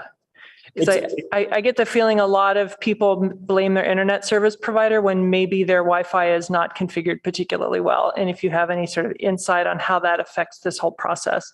Well, that's a great insight to begin with, Commissioner Forcell. Reliability is somewhat subjective as we look at it. There are some tools inside the speed test that will give us performance measures of their internet service, but because most households don't have their computer directly wired into their internet modem, they have wireless, right? We all have wireless. I'm on wireless right now. We always have that variable that we have to control for, right? We always have a wireless service which may interfere, right? Maybe I have, a metal plate in my wall or a riser or a steel column. I can't do anything about that. I love to blame it on the internet, right? I love to blame it on my ISP. So rather than using that as sort of a measure of, let's say, control or a measure of how we determine, a service package, let's say, for internet, we want to look at bigger trends. How often has your internet service provider been down, right? As we look, there's tools on the internet that we can use to determine within the existing providers, how often have they been down? How often have they had network issues? And that's true quantitative data, right? And if we can prevent some of that with Palo Alto Fiber, of course, that'll create a higher reliability. What we can't control is what's behind the router, right? Which we call sort of the behind the meter on the electric side. We can't control what's happening on the wireless networks. I basically agree with you, except to point out that maybe that would be a differentiator if Palo Alto could provide some in-home consulting around really optimizing the setup behind the meter, in the home or in the business. That actually maybe is a potential differentiator. No, that's actually a great point, and most municipal utilities do that because of exactly that problem. If you can control the environment inside the home, meaning if I'm the service provider and I have control over the wireless network inside the home, I know when there's an issue and I can be proactive with a customer and call them if there is an issue, because it helps them fix it, and it keeps your reputation really strong with the customer. So that usually also avoids, a call to the call center, and in some cases it avoids a truck roll, meaning that if a customer has continued problems, eventually the utility will have to dispatch someone, right? And that's expensive. And that, one, the customer's already frustrated, and two, you're having the expense of a truck roll to go fix a problem that truthfully is in the customer's home. So if you have access to that equipment, which most of the broadband systems today allow, you can control that environment and preemptively improve reliability.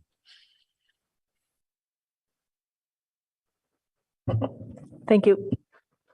You're welcome. Okay, any more questions at this point, or should we let John on? Somebody's echoing. Chair Johnston, might I ask a quick question? Sure. Thank you so much. In the presentation so far about location, neighborhood, specific streets, my sense from talking with people is that it varies greatly depending on where you are in the city.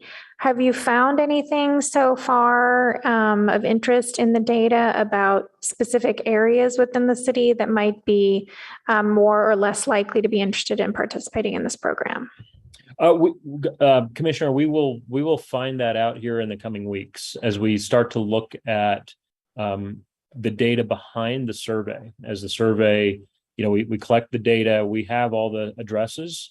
So one thing that we're doing now is building heat maps to understand the different dynamics around, where customers are located, what prices they're paying, what providers that they have in the city today. So you'll be seeing that come out here in the coming weeks as our snapshot of the survey is done, as we start to pull that out. We've already started to work with your team to get a preliminary heat map out of the survey responses, right? Just to show generally where people have responded, while not giving away specific addresses. It's going to be very sanitized and generalized.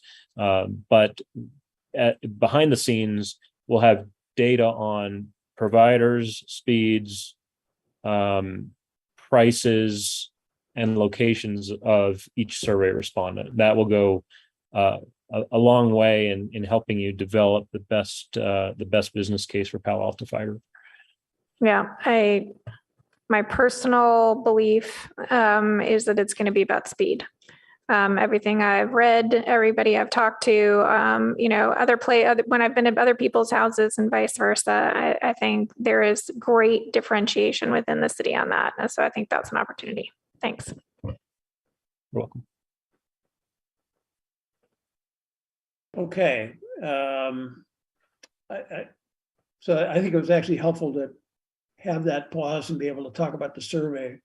And now we can move into the financials. Great. So we've really covered this slide here, which is the competitive analysis. We've talked through that. Great questions. We'll go through now sort of the business models and an update on the financial analysis. So as we look at it, let's think about the business model generally in two parts. One, we have the cost estimates for the network, right? The capital and the investment that's going to be necessary to build Palo Alto Fiber's network and ensure it has the capital it needs to continue over time in terms of renewal and replacement and reserves. On the operating side, we want to, we've looked at the business models surrounding the network. So what really the goal is to determine the best mix of resources, and both internal and external, for Palo Alto Fiber. And I think as you're looking at these slides and you're thinking about business models for Palo Alto Fiber, there's no right and wrong way to do it, right? It's all a matter of controlling cost and quality among some different options. We talk about, as Dave mentioned, the in-source model, which is effectively full Palo Alto employees, staff for the entire construction and operation of the network, meaning your employees are managing the network, you're providing service, you're running the business, you're running the utility. The opposite of that would really be more of an outsourced model where, all the key functions of the network are outsourced to third parties, either because of internal capabilities aren't there, or there's a cost savings in outsourcing versus insourcing. And then there's some in-betweens, right? There's some opportunities to insource, meaning to staff some positions directly as employees, and there's opportunities to outsource certain functions. So as we look at that, this matrix kind of gives you an idea of how that work was carried out by the project team, because we looked at where existing resources made the most sense to leverage and utilize with Palo Alto Fiber. Things like finance and accounting, general management, billing, customer service, and legal. Areas where the city has existing capabilities and could scale those capabilities into the broadband business. We think about new hires as those areas essential to the operation of the business. In an in-source model, you're hiring the entire staff, right? All employees. In an outsourced model, you're outsourcing most of it. But even in that model, you can't really just outsource the entire network to a third party and not have inside resources to manage that third party. It also is very difficult to make a business successful, a broadband business successful, if you don't have some core functions that are managed from within, right? Functions that are really core to the organization. Things like sales and marketing, operations management, field services, customer service, and quality control. Now, these don't have to be staff level positions, but in a more outsourced model or a hybrid model, you may have inside management who's controlling this, but then outsourced vendors who are actually fulfilling the work and operating the network. And then finally, strategic vendors. We look at these as being sort of more commodity-oriented work and opportunities for where Palo Alto may not have the skill set internally to outsource to either vendors in the tech support area, overnight customer service, engineering and design, construction, and construction management and inspections. We also look at opportunities where you may transition from one business model to the other. For example, if you're building the network, you'll need a program manager. You'll need construction inspectors, right, for the right of way, for underground and for aerial on CPAU's poles.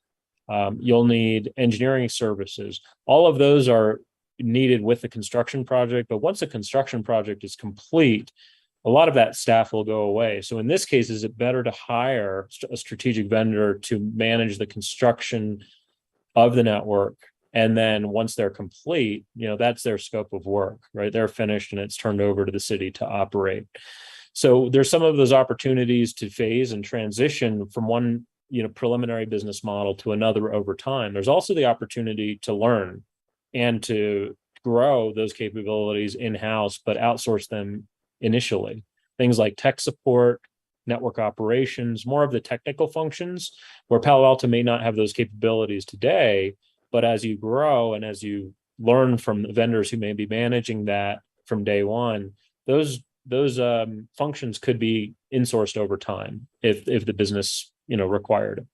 So what's really important in this matrix and just thinking about the business model is that it's very fluid, right? The goal is to, again, control cost, control quality for the end customer to make Palo Alto Fiber successful. Just some data on how we've looked at the business models. So, as we look at the three in-source, hybrid, and outsource, this will give you an idea of what staffing requirements would be needed in each business model. So if we look at a purely outsourced option where you just have management controlling contracts with strategic vendors, you're looking at about potentially 5 FTEs in Palo Alto Fiber, right? 5 full-time city employees versus a hybrid model where you're controlling some of those functions internally, but you're outsourcing other functions. And in this case, we looked at about a 70-30 model where Palo Alto is outsourcing about 30% of the functions and insourcing about 70%. That can absolutely change, right? Depending on how you want to deploy Palo Alto Fiber, but that gives us a larger requirement for staff, right? Closer to 17 FTEs.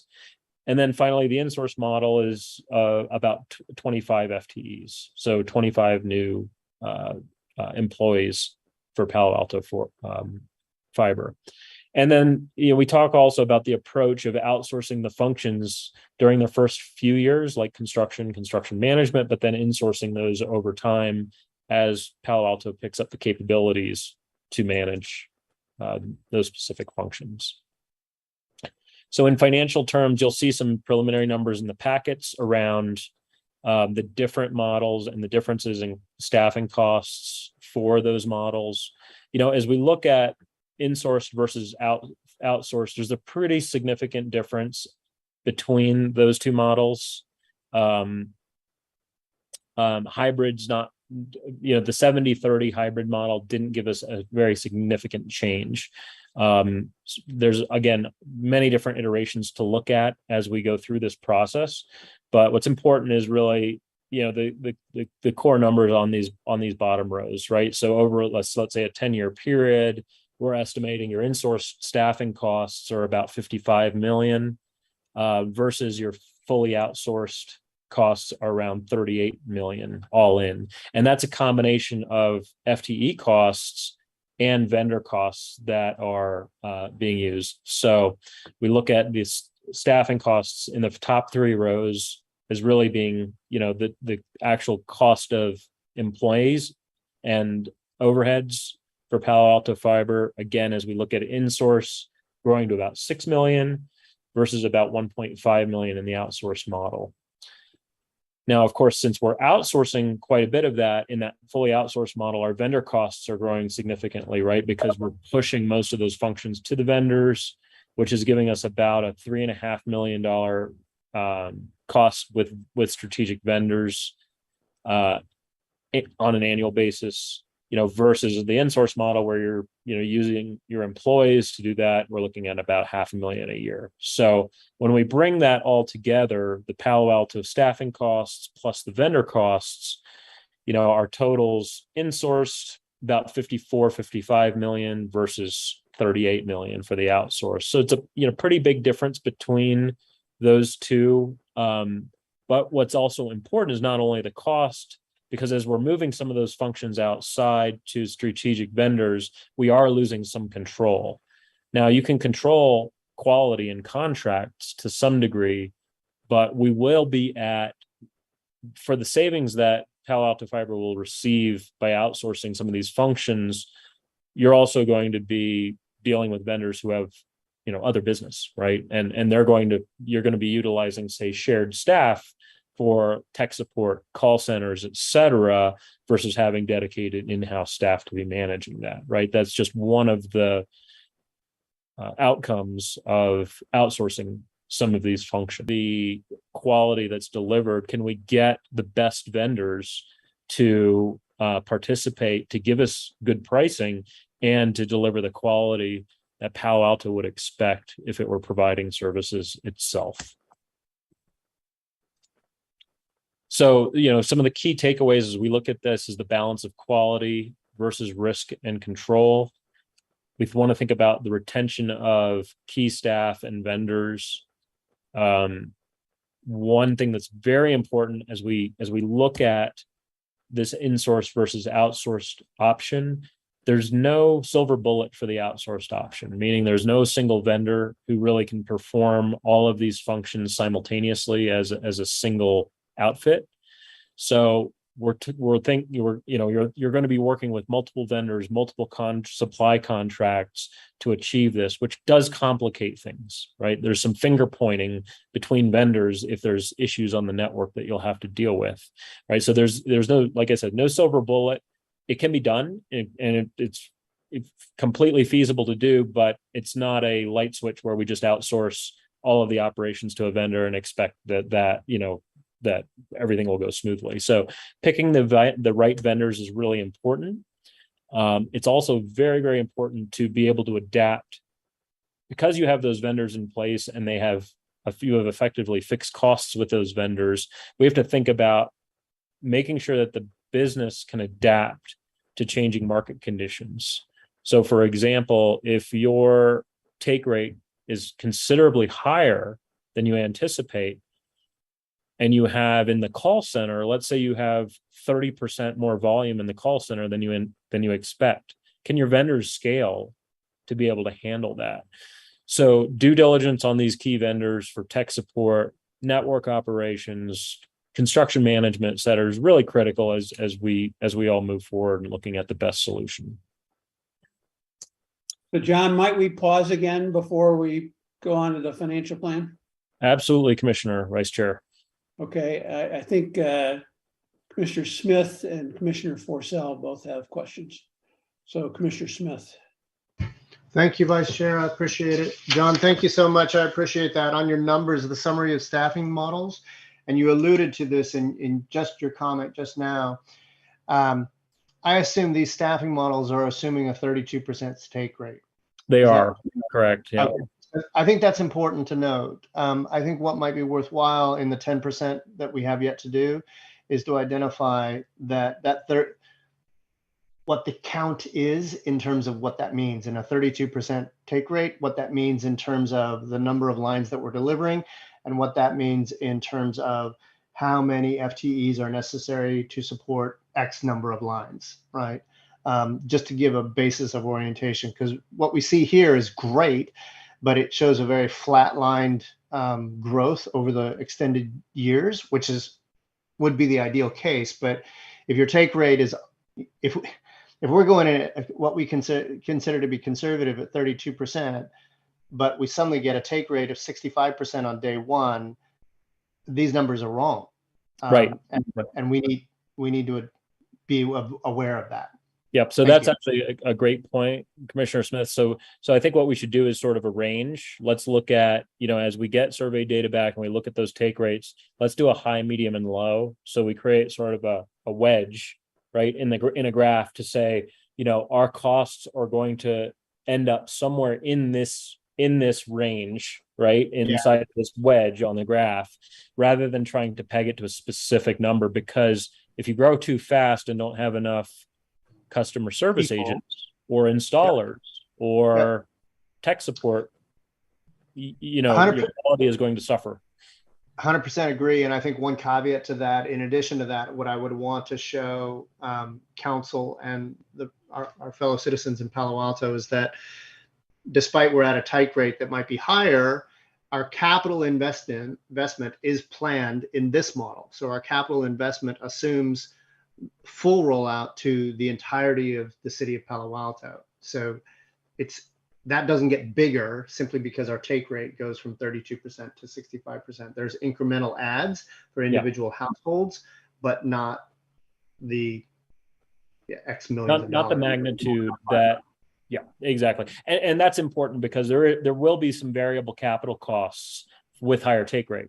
Just for example, if you added a new substation and 2,000 new electric customers, you need variable capital for meters, right? So in the broadband world, if you have 1,000 more customers than you expect, you need 1,000 more service drops and 1,000 more routers to service those customers. So as we develop that, let's make sure we do a high, medium, and low, so we can look at both the increases in staff, which will drive increased operational costs, balanced with the increase in capital and revenues that are going to be coming in, right? Because the revenues will support the higher operational costs, but on the front end may need some more capital to cover that additional take rate.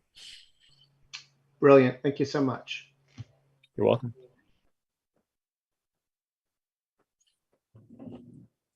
If I may, Vice Chair Johnson?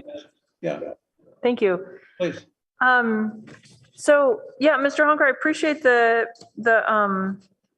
analysis so far and fully appreciate that there are a lot of qualitative factors besides estimates of cost estimates in different staffing models. But even looking at the cost estimates in the staffing models, I'm struck that the fully outsourced does seem to be significantly less expensive than fully insourced or hybrid. And it's especially driven by the difference in cost just over the first few years, 23, 24, 25, and 26. Can you help me understand why the estimates in a year like 2025 for fully outsourced, like why the vendors are so cheap? Yeah, that's to complete tasks that require 23 full-time employees. If it's insourced, it only requires $0.87 million of vendor cost in the fully outsourced model. That doesn't seem to make sense to me. Sure, that's a great question. So as you're looking at those numbers, and we look at the first few years, in a fully insourced model, Palo Alto has to ramp up its staff completely to be able to service that customer load, meaning you have to hire well ahead of your customers, which means, let's look at, say, year 2, you're effectively at 19 FTEs, but you're only connecting, the first year's customers, right? And the next year, so your staffing requirements are front loaded ahead of your customers. In an outsourced model, you're paying more by the drink. You're paying as you go for those customers that are connected. So you're not managing all that front end cost. The downside of that, of course, is you're in a shared pool of resources where you may have a vendor who's managing, let's say, 4 or 5 different broadband networks, and you're getting a slice of their staff versus dedicated full-time staff. So that's why you see in the first couple of years, those numbers are considerably lower, by a couple of $1 million, and then they catch up in the later years as the demand of those customers ramps up.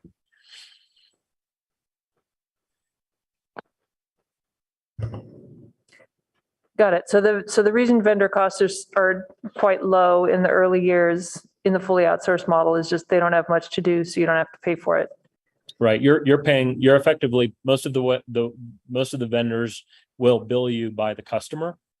So if you only have a few customers in the first year, there still may be a minimum commitment, but it's going to be considerably less than staffing 19 FTEs that unfortunately in that first year may not be doing a whole lot, right? Because you have fewer customers than you have more staff than you need for those customers. But it's very difficult to hire right on time, meaning if you need another FTE to service the next 1,000 customers, it's very difficult to hire that right in the nick of time. You almost always will have to staff that before, especially in the job market that we've seen. It's difficult to do that. The vendor environment gives you some flexibility because that pool of staff is ready to serve those customers. Got it. Thank you. You're welcome. So if there are no other questions, I have a couple.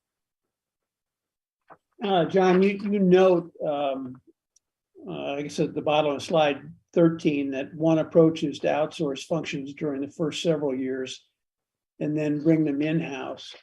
And I just have a sense that, I share the point, I share your key takeaway where you say that the speed to market and scalability is vital to success. And I'm not sure I can explain exactly why, but to me, those two things go together. And in terms of speed to market and being able to really do a good job for the initial customers, my instinct is that we'd want to do kind of more outsourcing on the front end, get that expertise, and we could build the expertise in-house over time. But you want to have the expertise available on day one so you don't have disappointed customers, because you really want to build the brand reputation from the very start.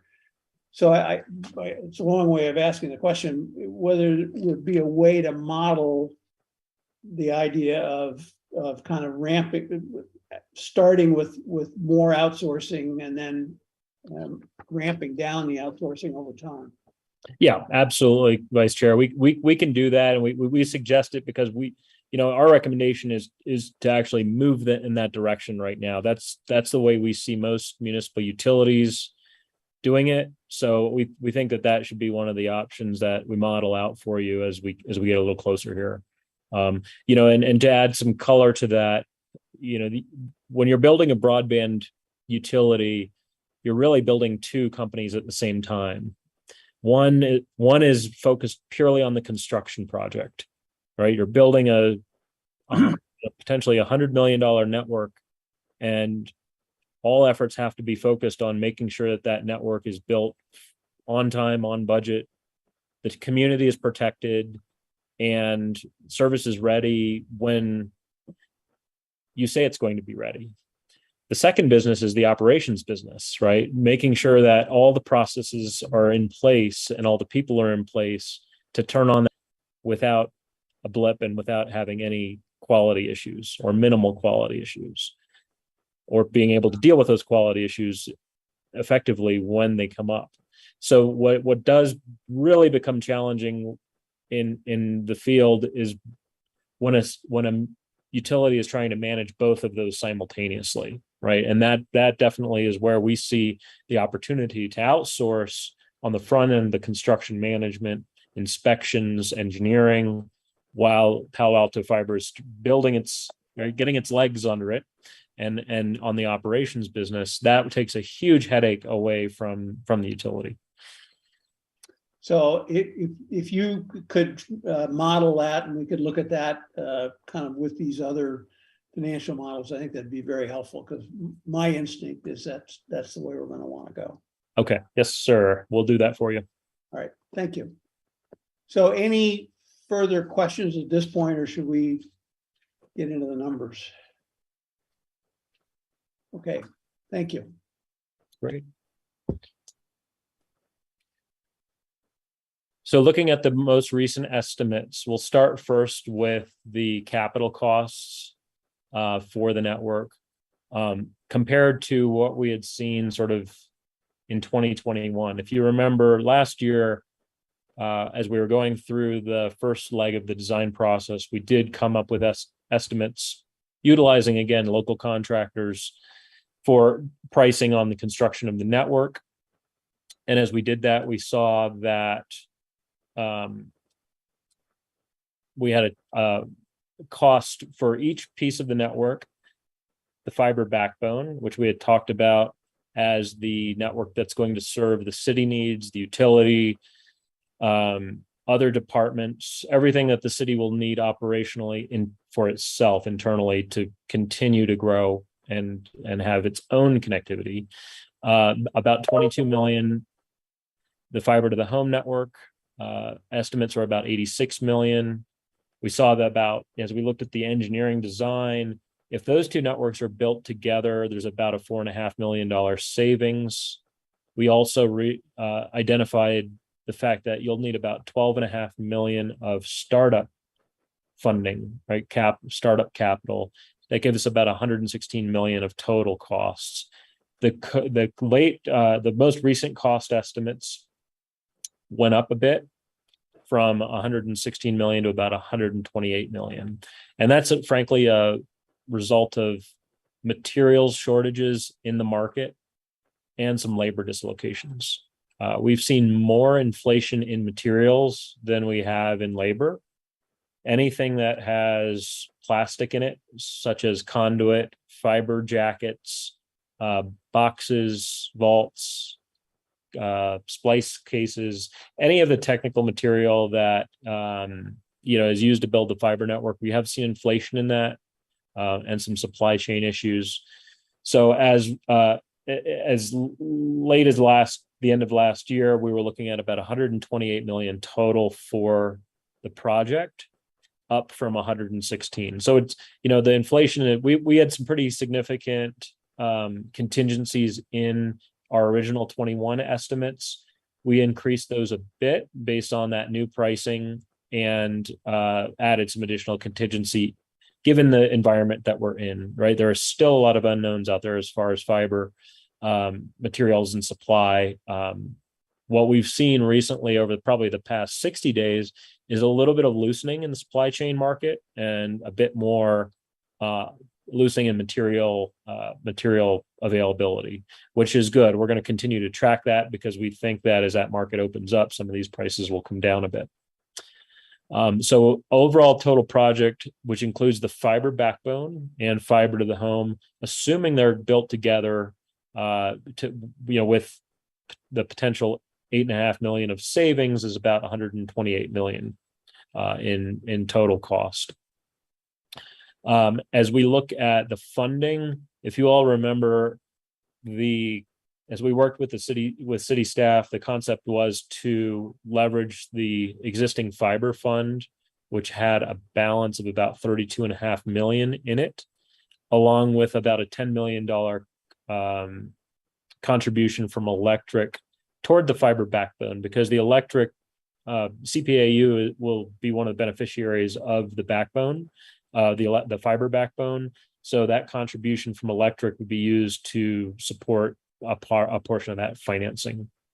That gives us a balance of 42.5 million in total financing or total funding that's available today.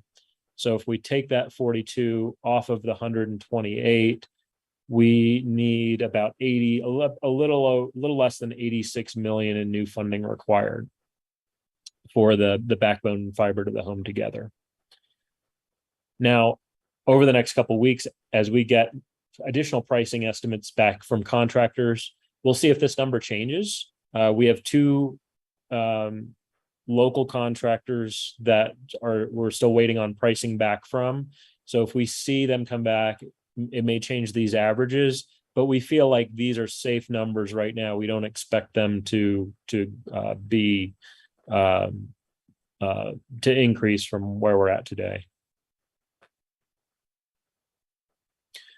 As we get into the financials, I realize that there probably will be more questions. So yeah, please interrupt me at any time. I think Commissioner Smith has a question. Thanks, John. I appreciate that. And I do indeed. And my questions might be for staff.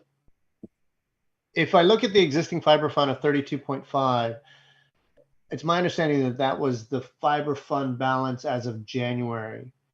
What do we anticipate or forecast the fiber fund to be in December of this year? Can I assume it's going to be 36 and a half, an additional 4 million, or is that too high? That's a little bit high. I think for FY22, I think the net income is about 1.2 million, whereas previously we're more like 2.5 million. So there has been a drop in revenues. So I would be conservative and say maybe 1.5 million a year. Okay, so roughly 34 million in December. Correct. Okay. And the contribution from the electric to fiber backbone, Dave, is that a, how do I say this? Is that a loan from the electric fund, or is that a contribution to the fund because we're using the fiber backbone to support electric? It's a contribution. That part of the backbone will be owned by the electric, and we wouldn't lease the fiber to them. So they would own that fiber to the substations. Okay. Those are my questions. Thank you.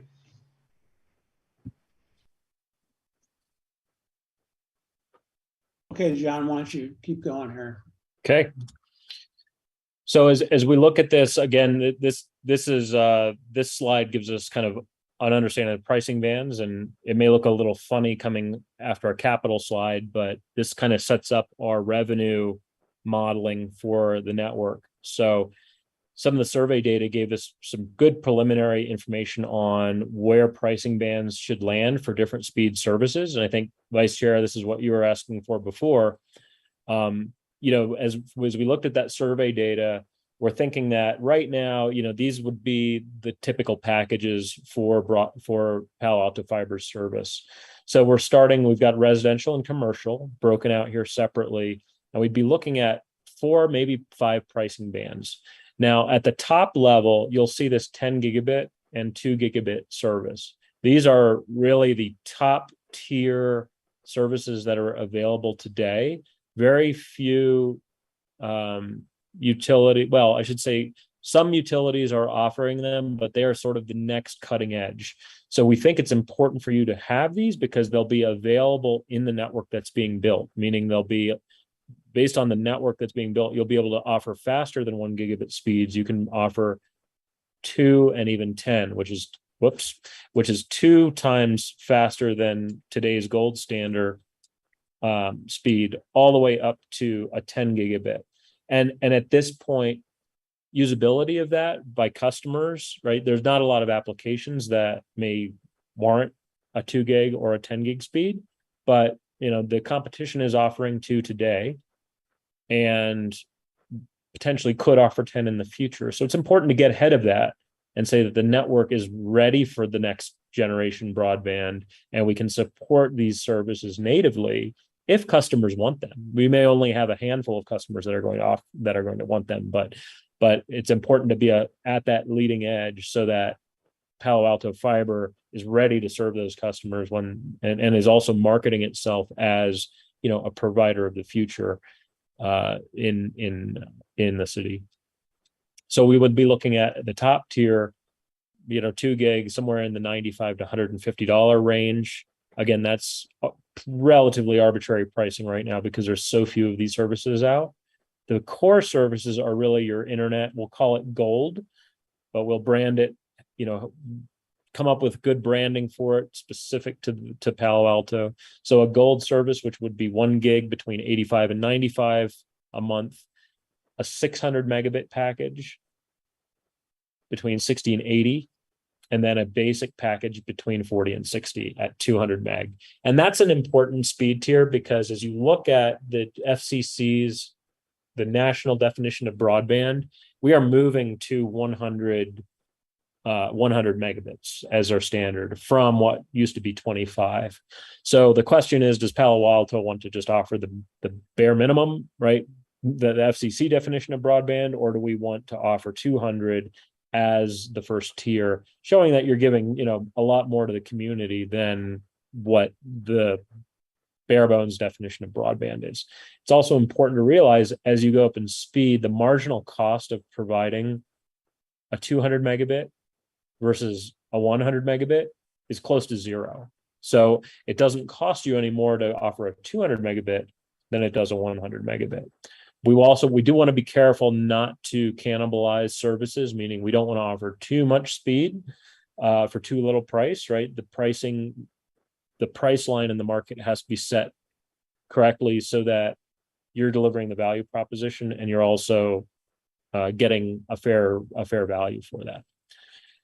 So these will be refined over the coming weeks as that survey data is finalized. And then on the commercial side, you've got similar packages, a Premier dedicated between 500 and 1,000, a 500 megabit package between 300 and 500, a 250 meg between 200 and 250, and then a 100 and a 50.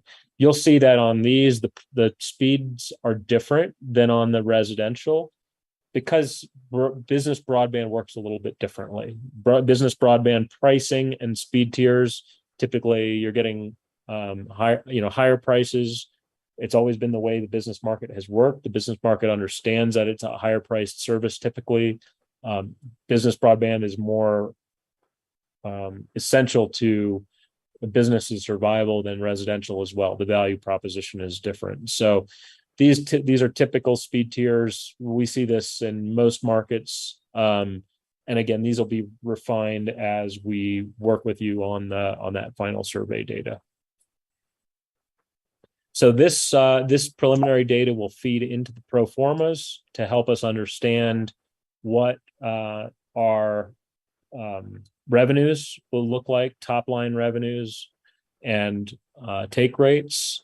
So for example, very high level pro forma for the in-source model. Again, we're looking at this at a 32% take rate over the first 5 years. So you're achieving, well, it's actually 33%, but it's a rounding error. But over the first 5 to 6 years, you're looking at achieving that 33% take rate, which yields you about 10,000 residential subscribers.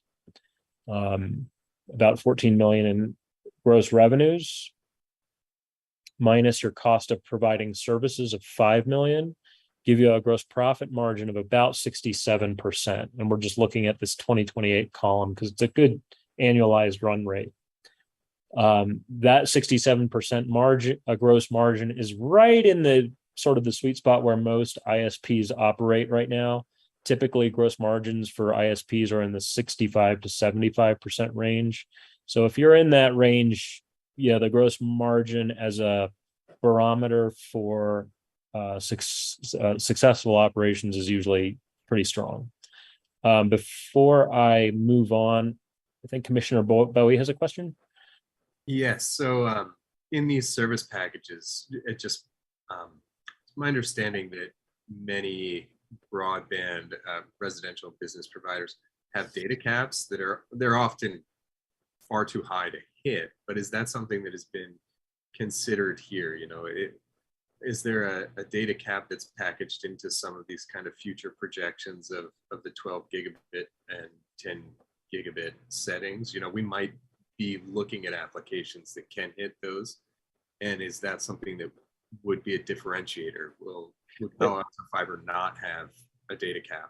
A great question, Commissioner Bowie, and absolutely no data caps is a marketing tool, but it's also a value to the customer because those applications will come. We're already seeing applications push over at 1 gig now, and there will be more of those. So, Palo Alto Fiber should always market itself as no data caps. Most municipal utilities do and have done that for years, because the marginal cost of providing more service and the marginal cost of you having to buy more bandwidth. So if customers are using more, just like with electric, if they're using more service, you have to buy more supply.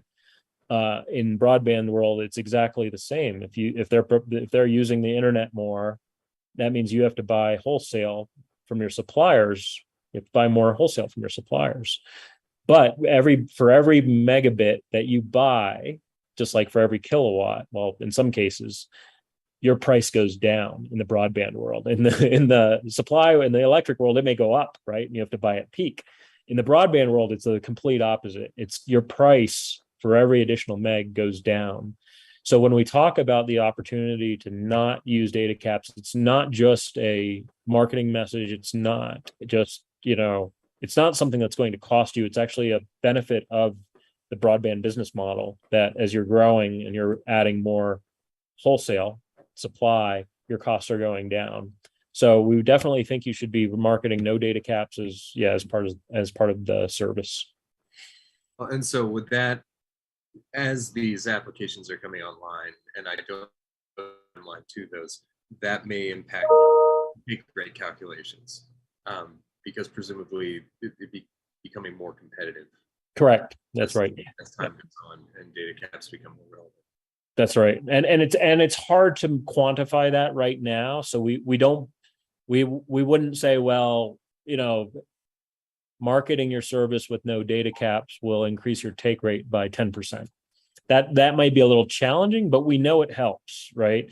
And it's just building that sort of combined value proposition to say, if we do these things, we know that customers like them. We know customers don't like data caps, right? So if we can just market, hey, no data caps, this is a net neutral network, and it's open to everyone at the same speeds, that goes a long way with citizens.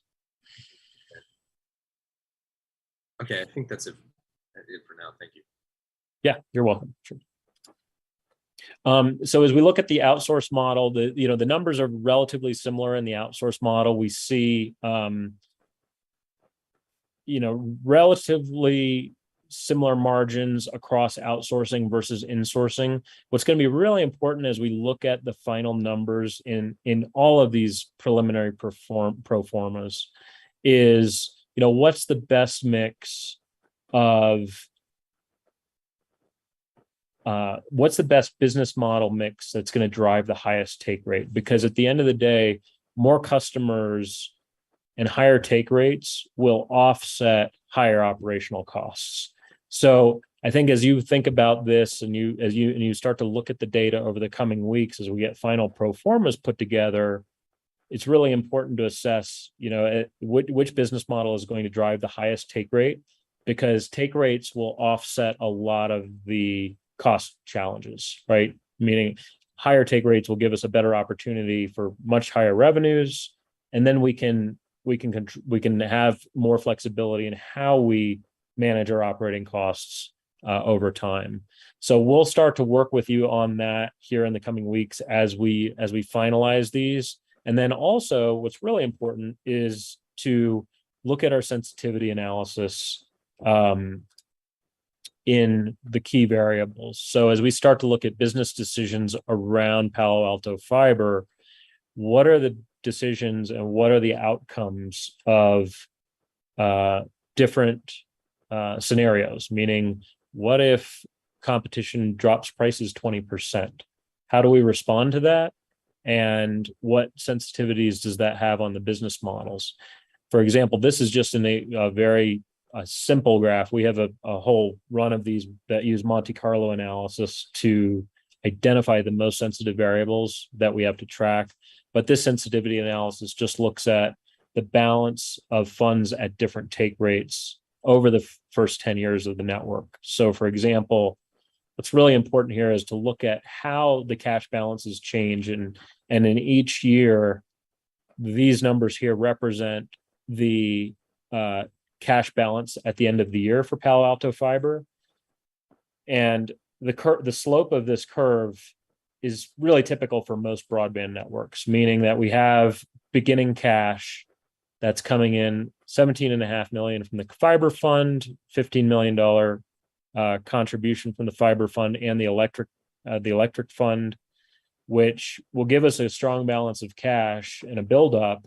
But in the first couple of years, as you're operating, you're going to be using those reserves, right? You're going to be using that cash to operate, and you'll be in a declining balance because your expenses are going to be typically higher than your revenues. Sorry, John. Oh, sorry. There's a couple questions. I think it was Commissioner Forcell, and then Vice Chair Johnston, and then Commissioner Metz. Yeah, I want to make sure that Commissioner Forcell and Commissioner Metz got a chance. I'm sorry to interrupt you, John.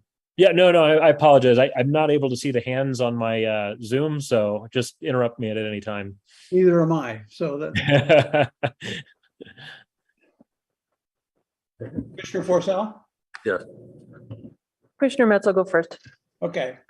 The tricky bit is that here we have to use actual hands. They're not electronic. Yeah, right. I can see those. They don't show up so well. First of all, thank you very much for the presentation, also for the discussion on July 20th, the subcommittee discussion. I guess the main question I have is, depending on a little bit on scenario, at the end of the day, this has a negative net income for about 10 years. So it also, the cash balance pretty much declines under most scenarios. So the question is, how do we pay? I mean, this is real loss. How do we pay for this loss or ideally eliminate it?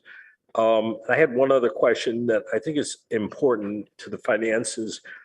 This is something that Director Batchelor raised in the subcommittee meeting, namely that borrowing this amount of money for this business impacts the utilities borrowing in other business, electric business, for example. So I obviously the interest rate.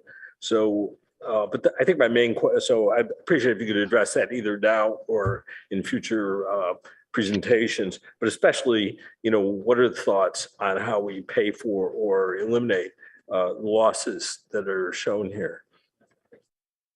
So that portion of the question, Commissioner Metz, is really what the business plan should define, right? So as we look at in any broadband business, we're going to have working capital needs in the front end of the operation, meaning we've got Palo Alto Fiber is going to have to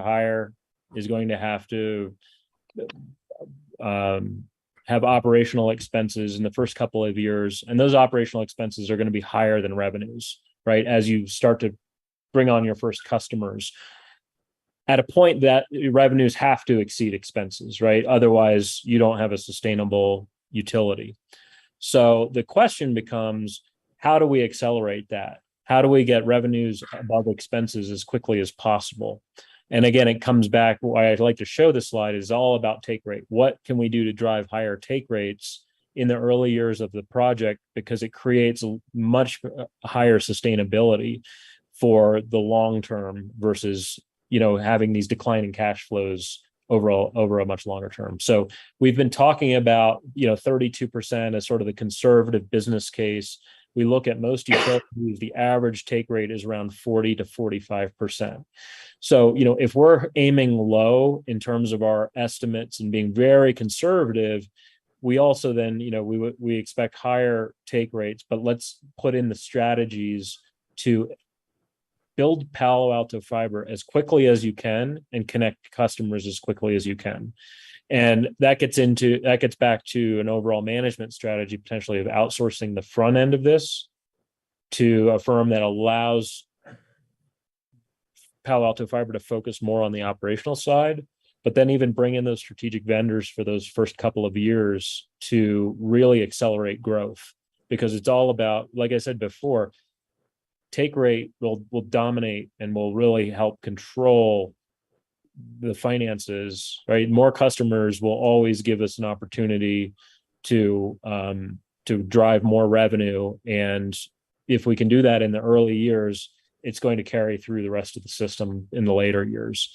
So we really would want to focus on 23, 24, 25, and 26. Those are the crucial years where we need to get as high as we can in take rates. Of course, being cognizant, it's a business, it has to be managed from an expense perspective, but everything has to be focused on achieving those targeted take rates in the first few years of the business, which means making sure your sales and marketing team is doing what they need to do to drive enough customer connections per day to meet their quotas. Once they do that, it's great to be able to sign customers up, but then those customers actually have to be connected, right? So sales order is generated, processed, provided to operational staff that then has to go build a service drop, right? Connect a customer, turn that service up and make sure it's functioning to the customer in the shortest amount of time possible. So this is the part where it gets it's very important to have a well-oiled machine that Palo Alto is building to be able to not only sign up customers, but be able to turn them on in a very high velocity over a short amount of time. So I can get into more of the details of how that has to happen, but effectively that machine, sales and marketing, construction, operations, customer service, that has to all be synergized in a way that is moving as quickly as possible, efficient, and has no impact to the end customer. Okay. Yeah, I would definitely like to see the plan. And, even looking at the chart that you're showing now, to even over a period of 10 years to get the capital balance back to where it started, it requires a take rate of about 35%, or higher. And I think the remark you just made, I think it's important, in terms of going from order to customer paying a monthly fee for the service. Again, raises the technical question whether we should be considering wireless drops instead of fiber drops to accelerate that process, accelerate our receiving revenue. So anyway, I'd appreciate that be addressed in future presentations. Absolutely. So, Commissioner Forcell, do you have a question as well? A quick one. Hopefully, it wasn't deeper insightful. It was just if I'm looking at like the financial plan, the spreadsheet on packet page 71. Can you help me understand why, when the take rate is 0, there are revenues of 1.7 million just in 2023? I'm sorry. Which slide number is that, Chair Forcell? Go back. Hit the back button twice. Yeah, 2023. Revenues of 1.7 million with a take rate of 0. Sure. What are the other revenues besides those from customers? Yep. So those revenues include the existing revenues coming in from the fiber business. Oh, I see. Got it. So that's all rolled in here as well. Exactly. So think of this as an expansion of the existing fiber business, albeit different, but that revenue stream that was coming in from the net revenue stream that was coming in from fiber. Complete sense. Okay, great. Is included. Yeah. And then I just forgot about that. And then also it's a super small difference, but why are the revenues different on the in-source versus the outsourced financial plan? The revenues are different. Yeah, by about 2024, 25, and so on. Yeah, by about 0.02. It may have just been a rounding issue in the model, but they should effectively be the same. Got it. That was it for me. Thank you. Councilmember Cormack has a question. Okay. Is that okay? Thanks, Chair Johnston. I want to up-level this for just a moment because I think that the point of this was to prepare for the study session with the council. Is that what I heard? Yes, that, and also to give them the UAC a preview of what we're presenting. Okay.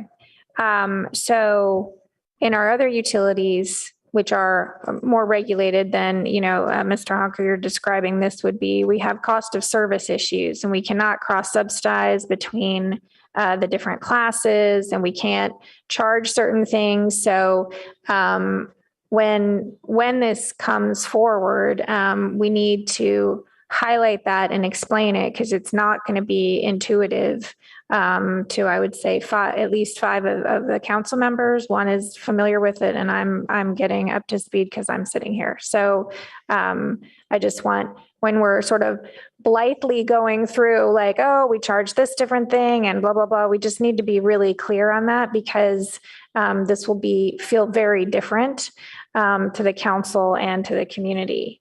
And I am appreciating the emphasis on take rate and this I feel like we're spending an awful lot of time on the insourcing and outsourcing and not very, but I guess one thing I'm thinking is that if price is at the top, just slightly above speed, at least in your survey, I would contest your belief that this is a random sample. I think the people who answered this survey are more likely to be interested. So I'm not convinced at all that the people who answered are representative of the entire group. So I'm just going to say that.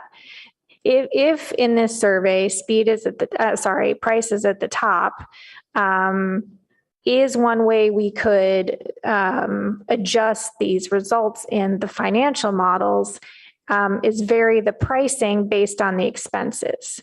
Or is it that you believe the pricing should be flat and we just get whatever financial result we get? Which of those two do you think is most appropriate in this environment? Because this is not my area. I don't run these kinds of businesses.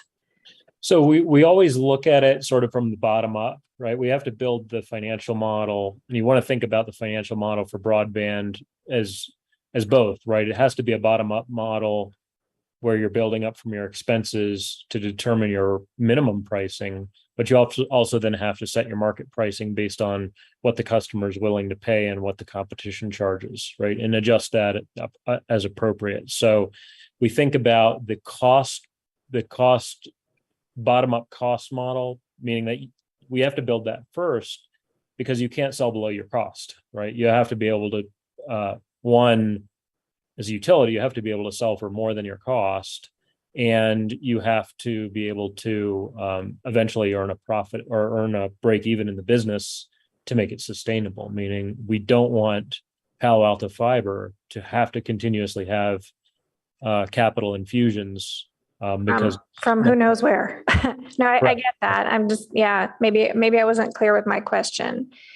If we have two different expense models, as you've shown, well, three, but let's just say two, the in-source and the outsource for the time being, should we be making our decision more based on the expenses driving the price? Or I guess I'm just not following the interactions. No, I think that makes sense. So if we look at the two models, your question is, should we be rate setting based on the our overall expenses? Yes. And we can look at that. We can look at it that way. The question will be, I think that will remain, is what does that mean from a market perspective, right? Meaning, in those two models, if we utilize let's say we utilize cost plus, right? Cost plus X percentage. How do we test that from a market perspective then? Does that make sense? So we can do that. I think that's an easy exercise to do. I think you're still going to want to set your pricing based on market to ensure you're competitive, right? To ensure you're as competitive as you can be. However, it's a good exercise to say, well, here's our expenses, so almost like you do with your utility rate studies. Here's our expense load, and then here's our margin on top of that for each one of the business models. Okay. The other thing that will be important to cover whenever it is that we have more information on it is the funding for the 85 million, which I asked about last time, and now of course it's more. So, in real detail, because we do this all the time at council, who exactly is issuing it, what's the rate, how long, what is it? Is it being bonded against something? Like it will be extremely important to me. And while I have the floor, I'm just going to take a moment to say that we've gotten an awful lot of emails about this survey.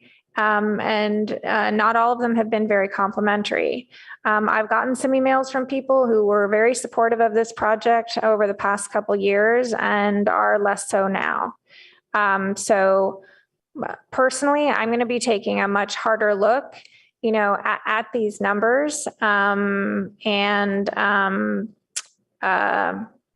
we're making this decision. So I wanted to share that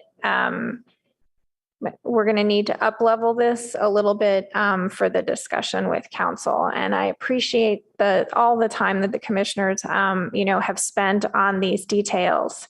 But we will not have anywhere near this amount of time. And much of this is going to need to be in the staff report, ahead of time.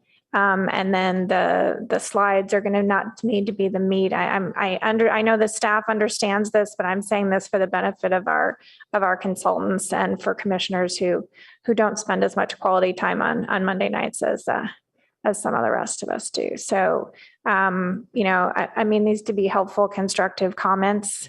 And I'm sure I'll have more as we go on. Yeah, we appreciate the feedback.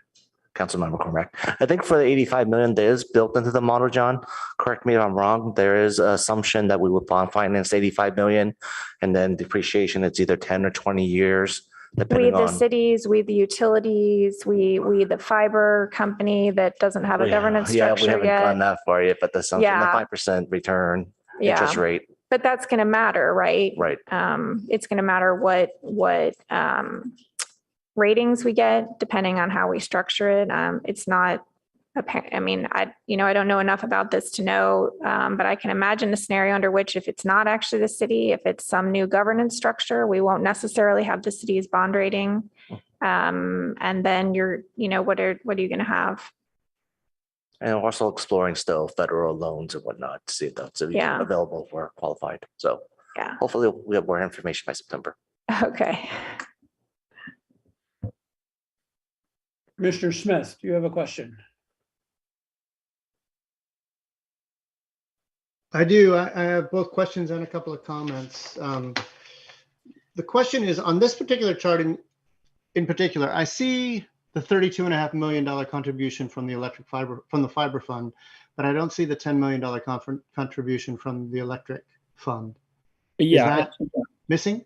No, so the 10 million was set aside in capital for the fiber backbone. So it's already in the capital number. So it's not showing up here in the cash in this. So that's the only 10 million on day one.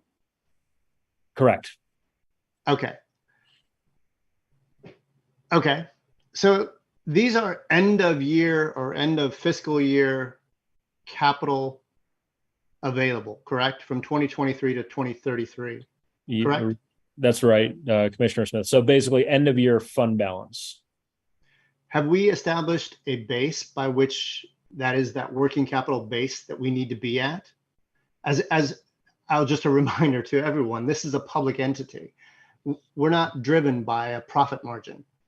We are driven by our ability to deliver this service, the best quality service at a marginable rate that we can maintain the service and maintain the business, just like we do in our electric. At least that's my opinion. And if I'm alone in that, I welcome comment.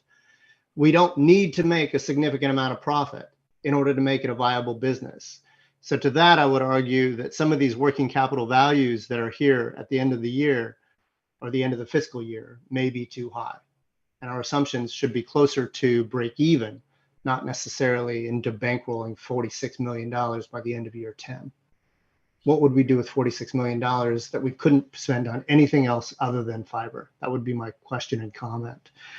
The other comment I have is I appreciate Councilmember Cormack's comment about emails from the public. Personally, I'm thrilled.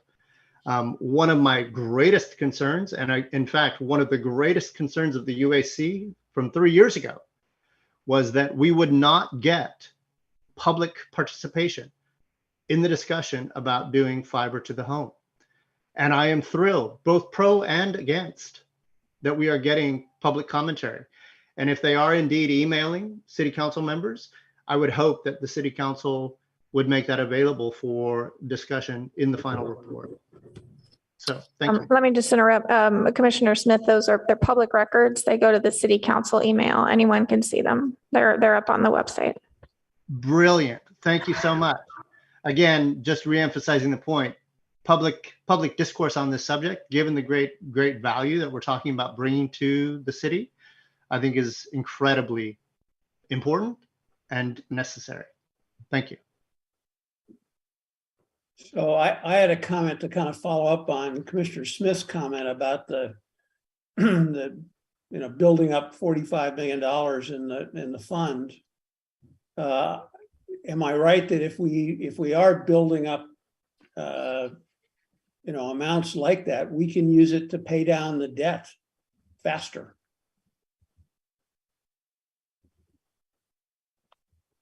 From our perspective, absolutely. I mean, retiring, if there's no principal repayment penalties on the debt, and there's a fund balance available after reserves, then retiring the debt early is always an option.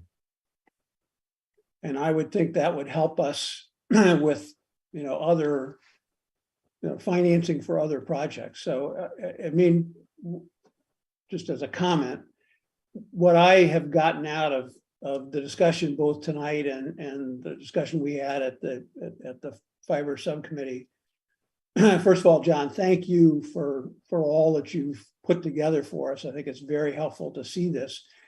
I appreciate Councilmember McCormick's point that this is it's a lot of information to dump on people who haven't been following this as closely, and we do look to you to make this simple. But to me, what I get out of it is that there are lots of opportunity for us here if we can design the system and set the pricing so that we can really get a significant take rate.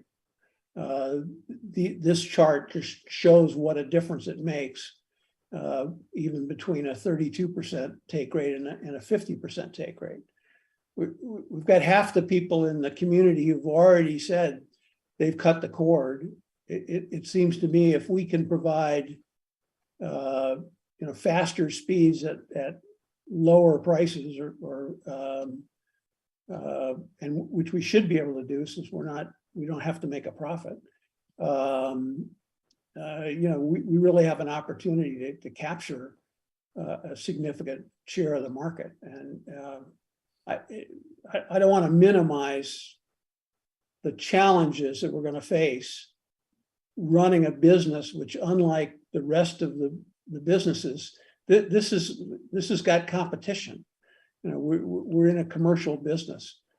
We have the advantage that we're not under some of the same constraints, the cost of service restraints that we are under in the regulated utilities, but we also have competitors that we haven't had to deal with before. So I think there's a lot of challenges here, but if we can manage this, I think there's really some upside for us. And that's my comment.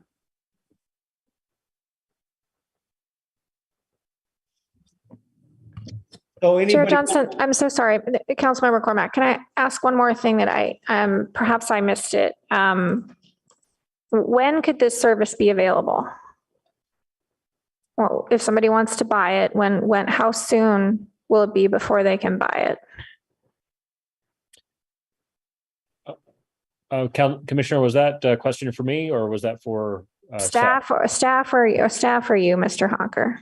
Yeah, I can answer that. So under our assumptions, engineering is complete by the end of the year. This year, you would go into construction next year, and you would be looking at potentially being able to connect the first customers really by the end of calendar year 2023.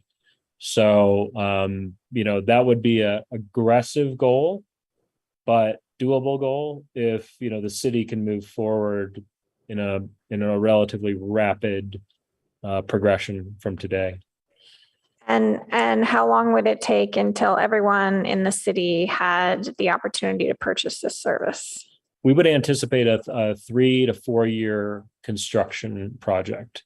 It's a citywide construction project. It makes me sick to my stomach to think about that, but keep going. Yeah, we stress about it as well because we do a lot of construction projects this size and we know how hard it is. But typically a city this Palo Alto size, we would say 3 to 4 years. If we want to be conservative, closer to 4 the benefit on the aerial, the benefit of having some aerial construction is that could go quicker if the make ready and pole prep work is done relatively or efficiently. So, you have that going for you. And as far as the aerial construction, the underground construction is hard work. It's going to be difficult. We can't sugarcoat that, but cities do it all the time. It's just a process of making sure city departments are aligned, and you have a very high quality construction contractor, and you have a high quality construction manager who is overseeing that construction contractor and the schedule and production. One of the other things we're talking about in our electrification process is whether or not we would target certain areas to begin with. Is that something that you would contemplate if we did this, that there would be a focused area wherever, speeds are worse or competitors aren't offering something?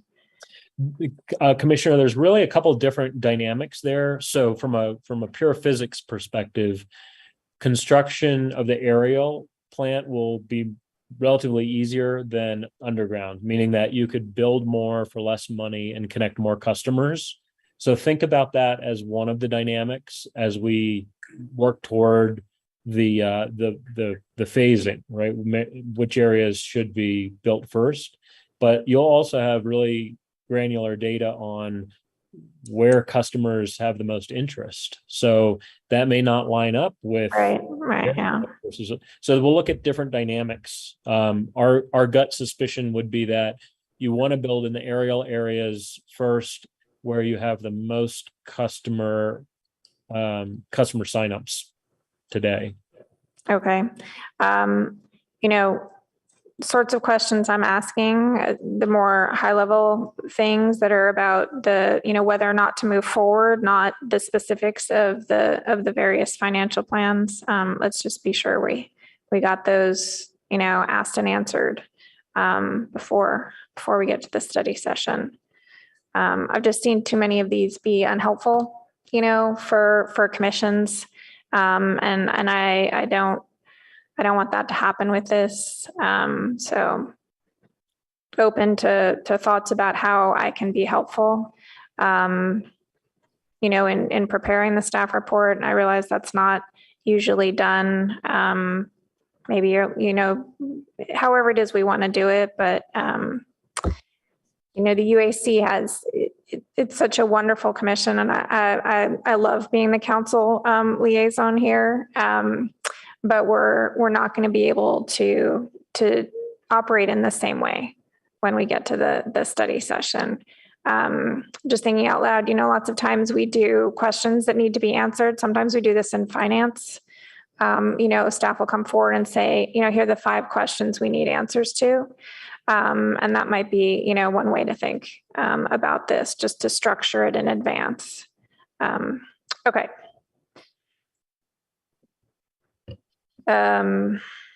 Thank you. So any more questions or comments for John or for staff? John, we didn't let you get all the way through your presentation, but is there anything else you think you need to? No, I think we've summarized the last slide pretty well. So we really just, I think comments from the commission have been great tonight around the financials. And I think also, one of our takeaways to work with staff on is as Commissioner Cormack said, leveling up the presentation, because it is, we sit in front of a lot of city councils, and we know how hard it is to get them to digest so much information in such a short amount of time. So feedback from the UAC and staff is welcome. Absolutely. Mr. Hunker, it may not be quite clear to you because you're not here, but I actually am a council member. Oh, I'm sorry. No worries. That's no worries. I just wanted to explain that. Great. Appreciate the clarification. Okay. Sounds like we are done with this item. Great. Thank you, John. I really appreciate it. I know you're not on the West Coast, so it's even later for you. So we appreciate it. Absolutely. Thank you, everyone. And any questions, please let us know. Thanks, John. Thanks, John. So we've got one more item on the agenda, and I honestly don't think it will take that long. But maybe we should take a 5-minute break just so we can kind of come down from thinking about fiber to something much more mundane. So unless there's strong objection, I'm going to suggest that we take 5 minutes and come back at 8:57 by my clock.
let's go to the last item,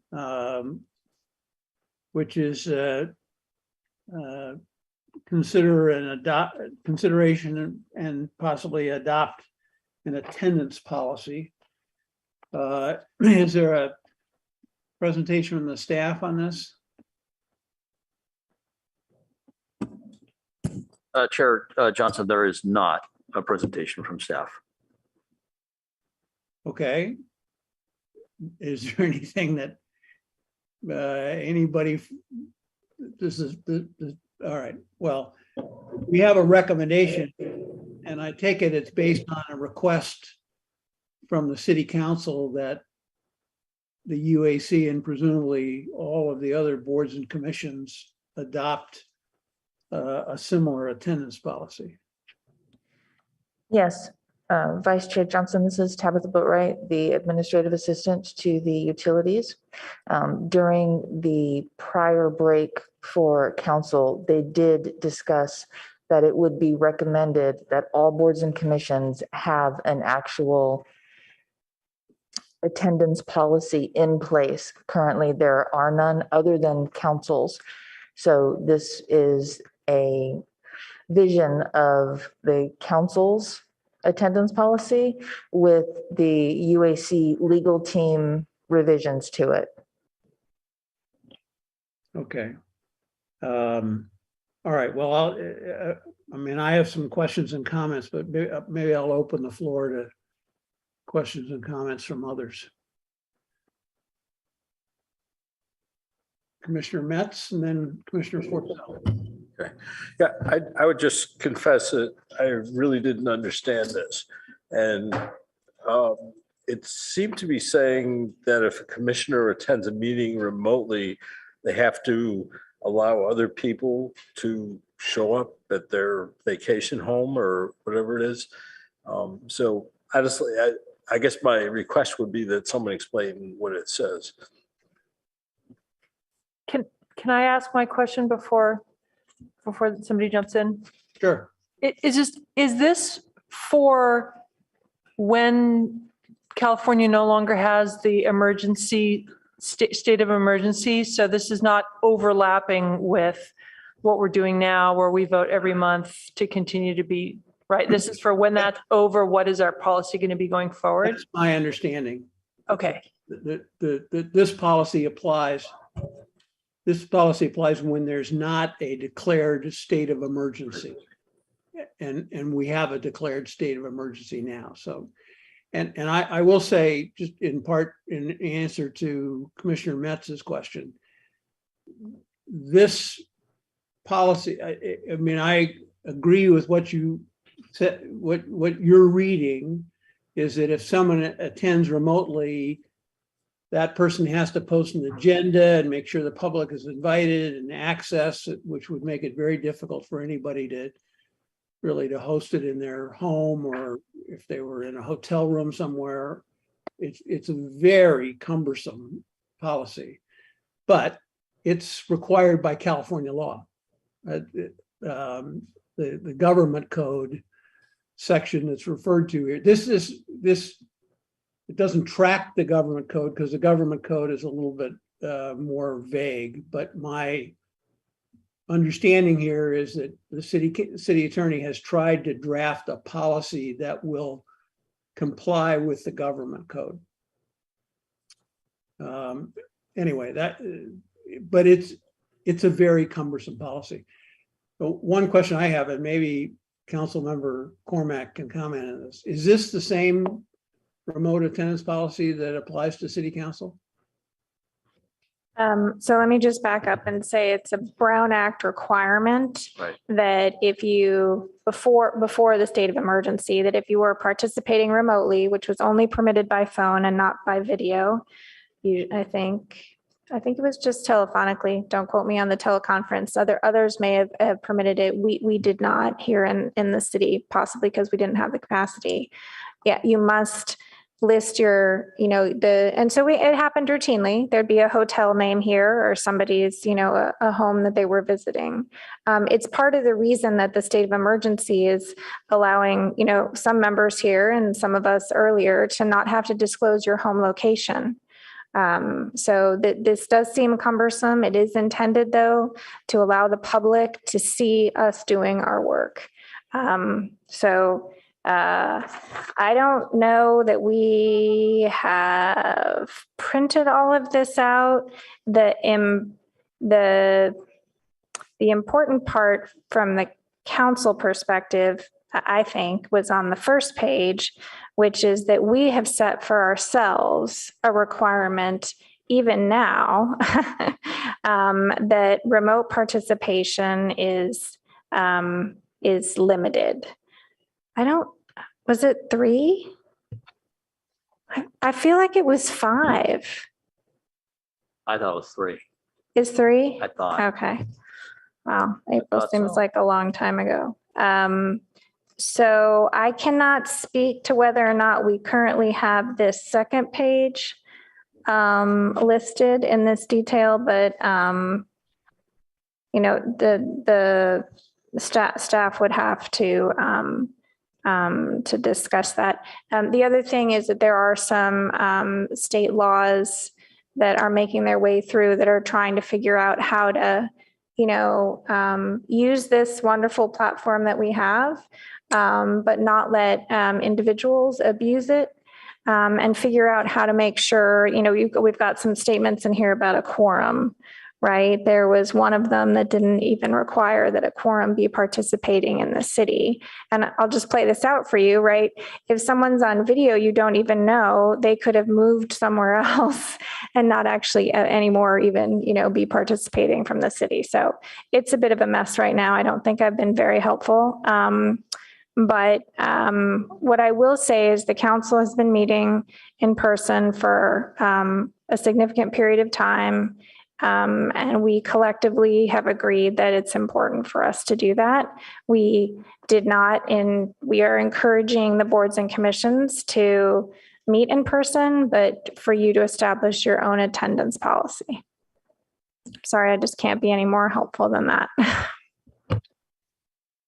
So as I read it, this was drafted in an effort to make sure that we are in compliance with the Brown Act, the government code. It's a very cumbersome policy. I think the result will be that people will not participate remotely, except in really extreme situations where it's critical to them or to others that they attend the meeting, and B, there's no way that they can attend in person, because I think that the posting of the agenda, but particularly granting access to the public is just difficult. If you're in a hotel, if you're in an office building that has any kind of security, the public can't just troop up to where you're on a call or on a video call. So I would be in favor of adopting the least cumbersome remote attendance policy that we think we can that will pass muster under the Brown Act. And I can't say whether this is it or not. Commissioner Smith. I agree with you 100%, Vice Chair. Even this evening, I was considering doing this from work, and it's a lockdown facility. Nobody gets in. And then I think back to an earlier UAC meeting where I literally did it in the lounge of an airport. And then I find myself automatically thinking, well, what are the consequences of us passing this? And to your point, it would mean most of us, well, I would assume, this is an assumption, I admit, but we would probably just choose not to participate. In other words, we would put in danger our ability to establish a quorum and actually have a meeting. The worry that I have also is that I forget the number, but there is a number by which the maximum number that we as UHC commissioners can miss during the course of our tenure as a commissioner. So are we also looking at extending that out to a larger number if we're going to enforce something like this? So the enforcement of it is difficult. To Councilmember Cormack's comment, though, we don't know where people live, and they could be in Nebraska conducting meetings in Palo Alto. I agree with that wholeheartedly. I think that is a concern. So I understand the need for the address, but I'm very reluctant to endorse something so restrictive. My only comment back to Commissioner Smith is that this may be what the law requires, whether we like it or not. So, Commissioner Forcell. My understanding of it is really the only piece that we might even be up for debate is how many times a year we permit ourselves to invoke all this machinery to participate remotely. And the suggestion is 4 times a year. And should it be 3 or should it be 5, I think is probably the range of our discussion this evening, or 2 or 7, but I don't think, all of us, when we signed on to become commissioners, I believe signed something or attested that we would be available on the first Wednesday of every month to attend commission meetings. So hopefully that's not supposed to be an issue. This is and hopefully the state of emergency will remain in effect for as long as we have COVID concerns. Yeah, so just speaking for myself, I mean, my issue and the reason why I'm not there in person tonight is not that I don't enjoy your company. It's that, I've got, my wife is immunocompromised and I can't get COVID and I've got to be very careful. So I'm not going to take kind of unnecessary opportunities to expose myself unless it's really critical. So, but I don't, putting aside, assuming the emergency goes away, I don't have a problem with the idea of putting a number of on meetings you could miss a year. 4 certainly seems reasonable, even generous to me. But I think that this mechanism, which again may be required by law, really means that people will either attend in person or they will not come to the meeting, and that's just the result of it. But I guess I would like to get confirmation from. I did ask one question that Tabitha got a response from the city attorney on, that this requirement of the government code that this is all based on does apply to the UAC, even though we're not what I would think of as a legislative body, since we can't make decisions, we just advise, but we are a legislative body as defined under the government code. So it's clear that whatever restrictions there are do apply to us. But I guess what I'd like is the confirmation of 2 things. One is that this is no more restrictive and cumbersome than what applies to the city council.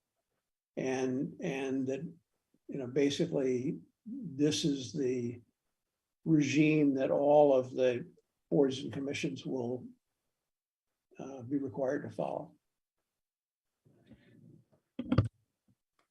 Vice Chair Johnston, this is Tabitha Boatwright again. I can tell you that the policy that we have drafted is based off of the city council's actual policy. I cannot speak to the other boards and commissions throughout the city. However, they have all been requested to submit a policy for the council's review. The goal is for all of the boards and commissions, councils to have a policy, and they should be similar enough across the board. I have not actually seen any of the others. I believe we are the first to begin this process. I also did want to mention that our particular board only meets once a month. Typically, we miss one during summer break. So that's 11 meetings a year. If we in fact miss 4, if that's what the suggestion that the commission is suggesting, that's a quarter of all of the meetings. So just, I understand it's cumbersome, and I did support council for 10 years. And I can guarantee you that every time a council member was not at the dais, their address was on the agenda, that agenda was posted, and we in the city clerk's office had to verify that posting. Even when they were on vacation, I myself personally called the hotel to verify that the agenda was posted. Most hotels have a posting board, and I had to ask them to send me a picture. So it is cumbersome, but it is also for the benefit of the citizens who may happen to be in that location.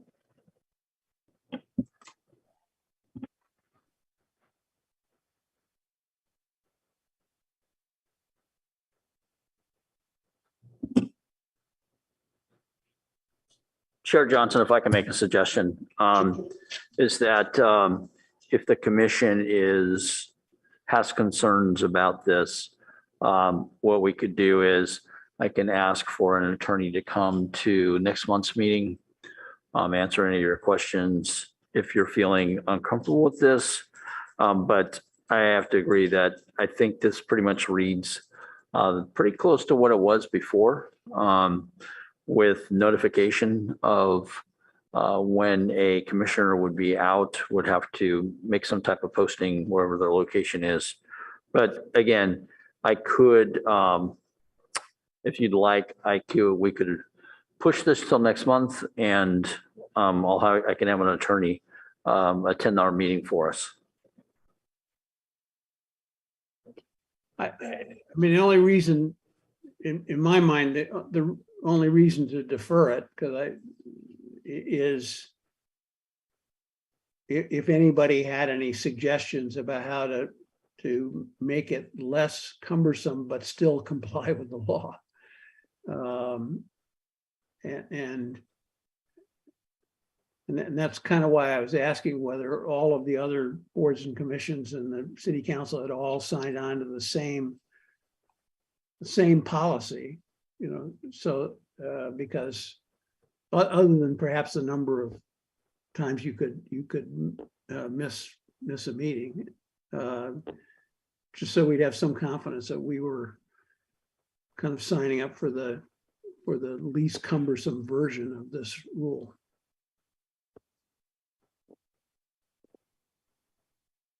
Commissioner Smith, and then Commissioner Bowie. Is there any, I think I would love to hear from, I would love to hear alternatives, one, but I would also, I recognize that Zoom meetings and GVCs are a direct result of a COVID pandemic. But is there any reason why these can't work, or we can't allow Zoom meetings going forward? Maybe the Brown Act doesn't allow for that. I don't know. We all certify that we're Palo Alto citizens when we take the oath of office for the commission. I don't know the answer to that, but it seems sensible to me that we just continue Zoom particularly for those like AC and myself. My son is also immunodeficient. We're not in a state where we can simply come back. Commissioner Smith, this is Tabitha Boatwright. Understanding your situation aside, the Brown Act at one point when the COVID virus was in swing, they did make that adjustment to where visual attendance was allowed. However, that has not been a permanent marking. I can check with the attorney's office and verify if that is even a consideration. Although to my knowledge, the Brown Act has reverted back to in-person. But I can definitely check that and let you guys know at a later date. Thank you. Commissioner Bowie.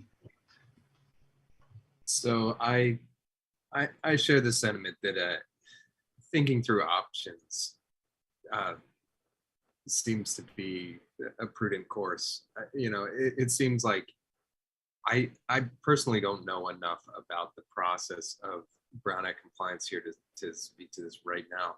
So I would appreciate more information on it, but also as we are collectively moving into this next more relaxed phase of the pandemic, are we applying different technologies to this problem?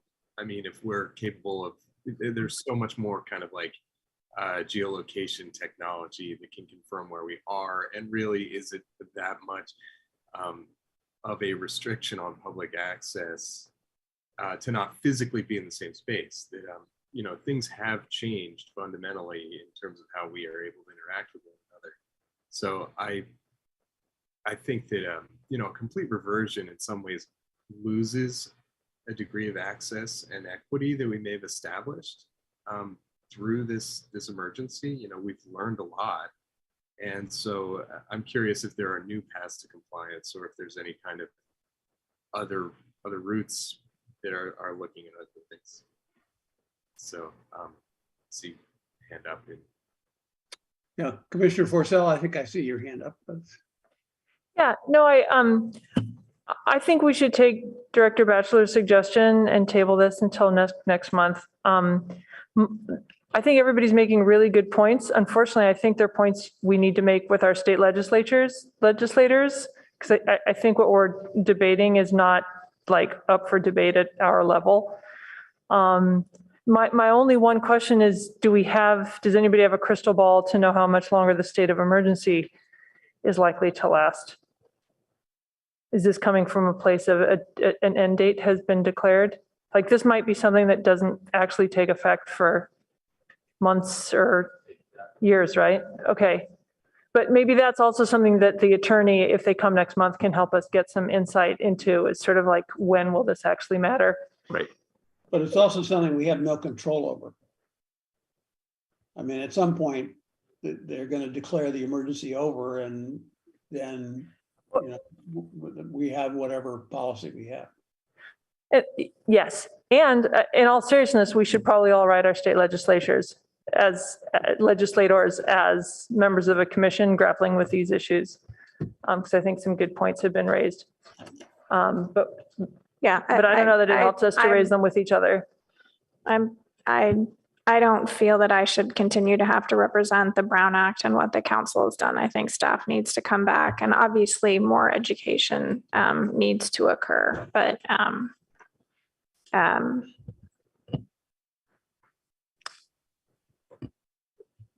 more education needs to be provided, and I realize it's difficult to go first. You're welcome to look at the recent report from our state lobbyist. As I said, there are 2 bills that are proposing to reform the Brown Act. You should know that members of the press are some of the most strongest advocates for everyone coming back in person, where they can be seen and it can be seen what they're doing. So it's more complicated than our own personal situations. And, anyway, so totally support the idea that staff come back and have it begin with the Brown Act, and then what's possible now and what is really being asked of you, which I think Commissioner Purcell is correct. The how many times are you as a commission comfortable with people not being present? On the council, we are not comfortable with people being absent more than a few times in a year. You may make a different decision. Well, I have this pretty strong sense that people want to put this over and have, I think as Council Member Cormack said it, a little more education on it. This kind of came to us out of the blue, came to me out of the blue anyway, and trying to figure out what it really meant and what the legal requirements were. I think it would be helpful to have someone from the city's attorney's office explain to us what's required under the Brown Act and whether all of this is really required. And then we can discuss the issue of how many absences we would be comfortable with. Commissioner Porcel. Thanks. One small point, which is we're not talking about absences, we're talking about participating remotely via teleconference, which these days means Zoom, which is different than a complete absence. And then furthermore, I would like to move that we table this discussion and action item until next month's meeting. We have a second. I can second. Yes, I'll second. All right, let's do the roll call. Because you've all changed positions here on my screen. Commissioner Bowie. Yeah. Commissioner Smith. Yes. Commissioner Metz. Yes. Commissioner Forcell. Yes. I vote yes as well. Okay. Thank you for bringing that to a conclusion. And I think that covers all of the items on the agenda. Let's see, lost the agenda. Okay, any commissioner comments and reports from meetings and events?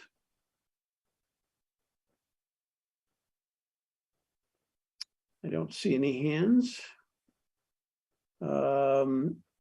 Future topics for upcoming meetings. That we have the list that was in the packet. The people have questions or comments about that.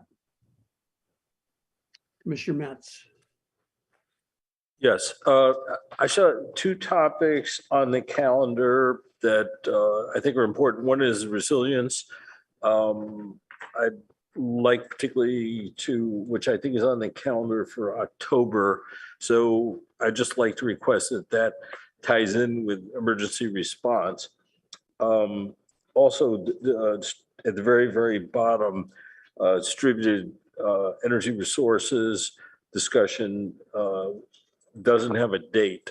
So I'd like to suggest that I'd like to get that calendared.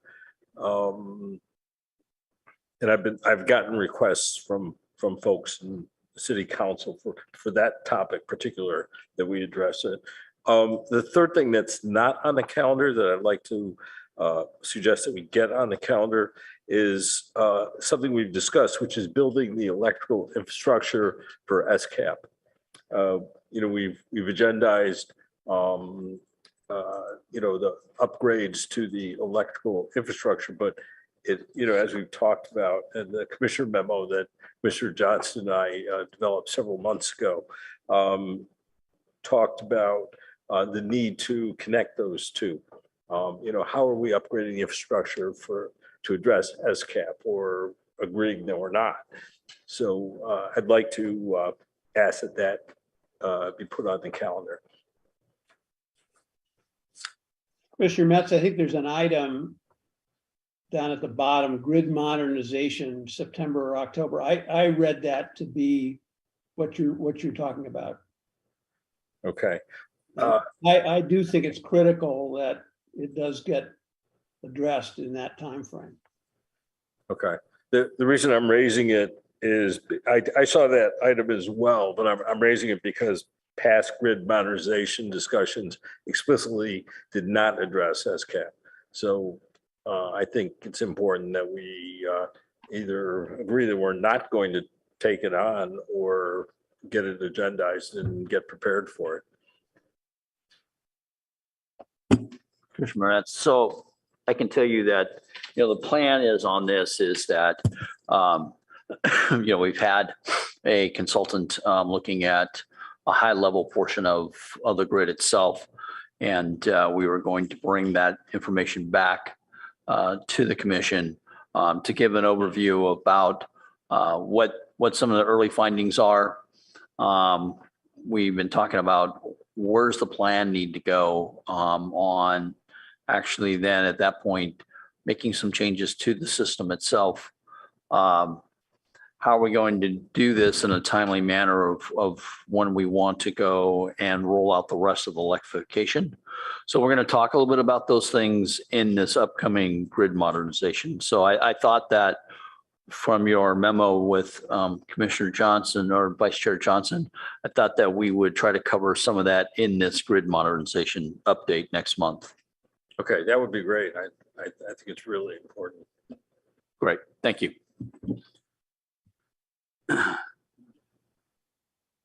Anyone else have other suggestions? I noticed that one of the topics down at the bottom was underground process and progress. And I guess I'd be interested to hear kind of what the underground, I'd be interested to hear about that. And I think I'm more interested in it now that I've heard about the groundwater issues. Because I think we have to think about how aggressively we want to be undergrounding, given the potential risk.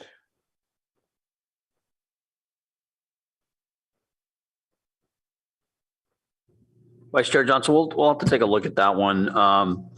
I know that's been here for a little bit of time, but we haven't really looked at that process in a little bit of time. So I need to talk to the engineering folks and then come up with a timeline by next month's meeting to let the commission know when we can put something together. Okay, that's fine. Thanks. Okay, is there anything else for the good of the order?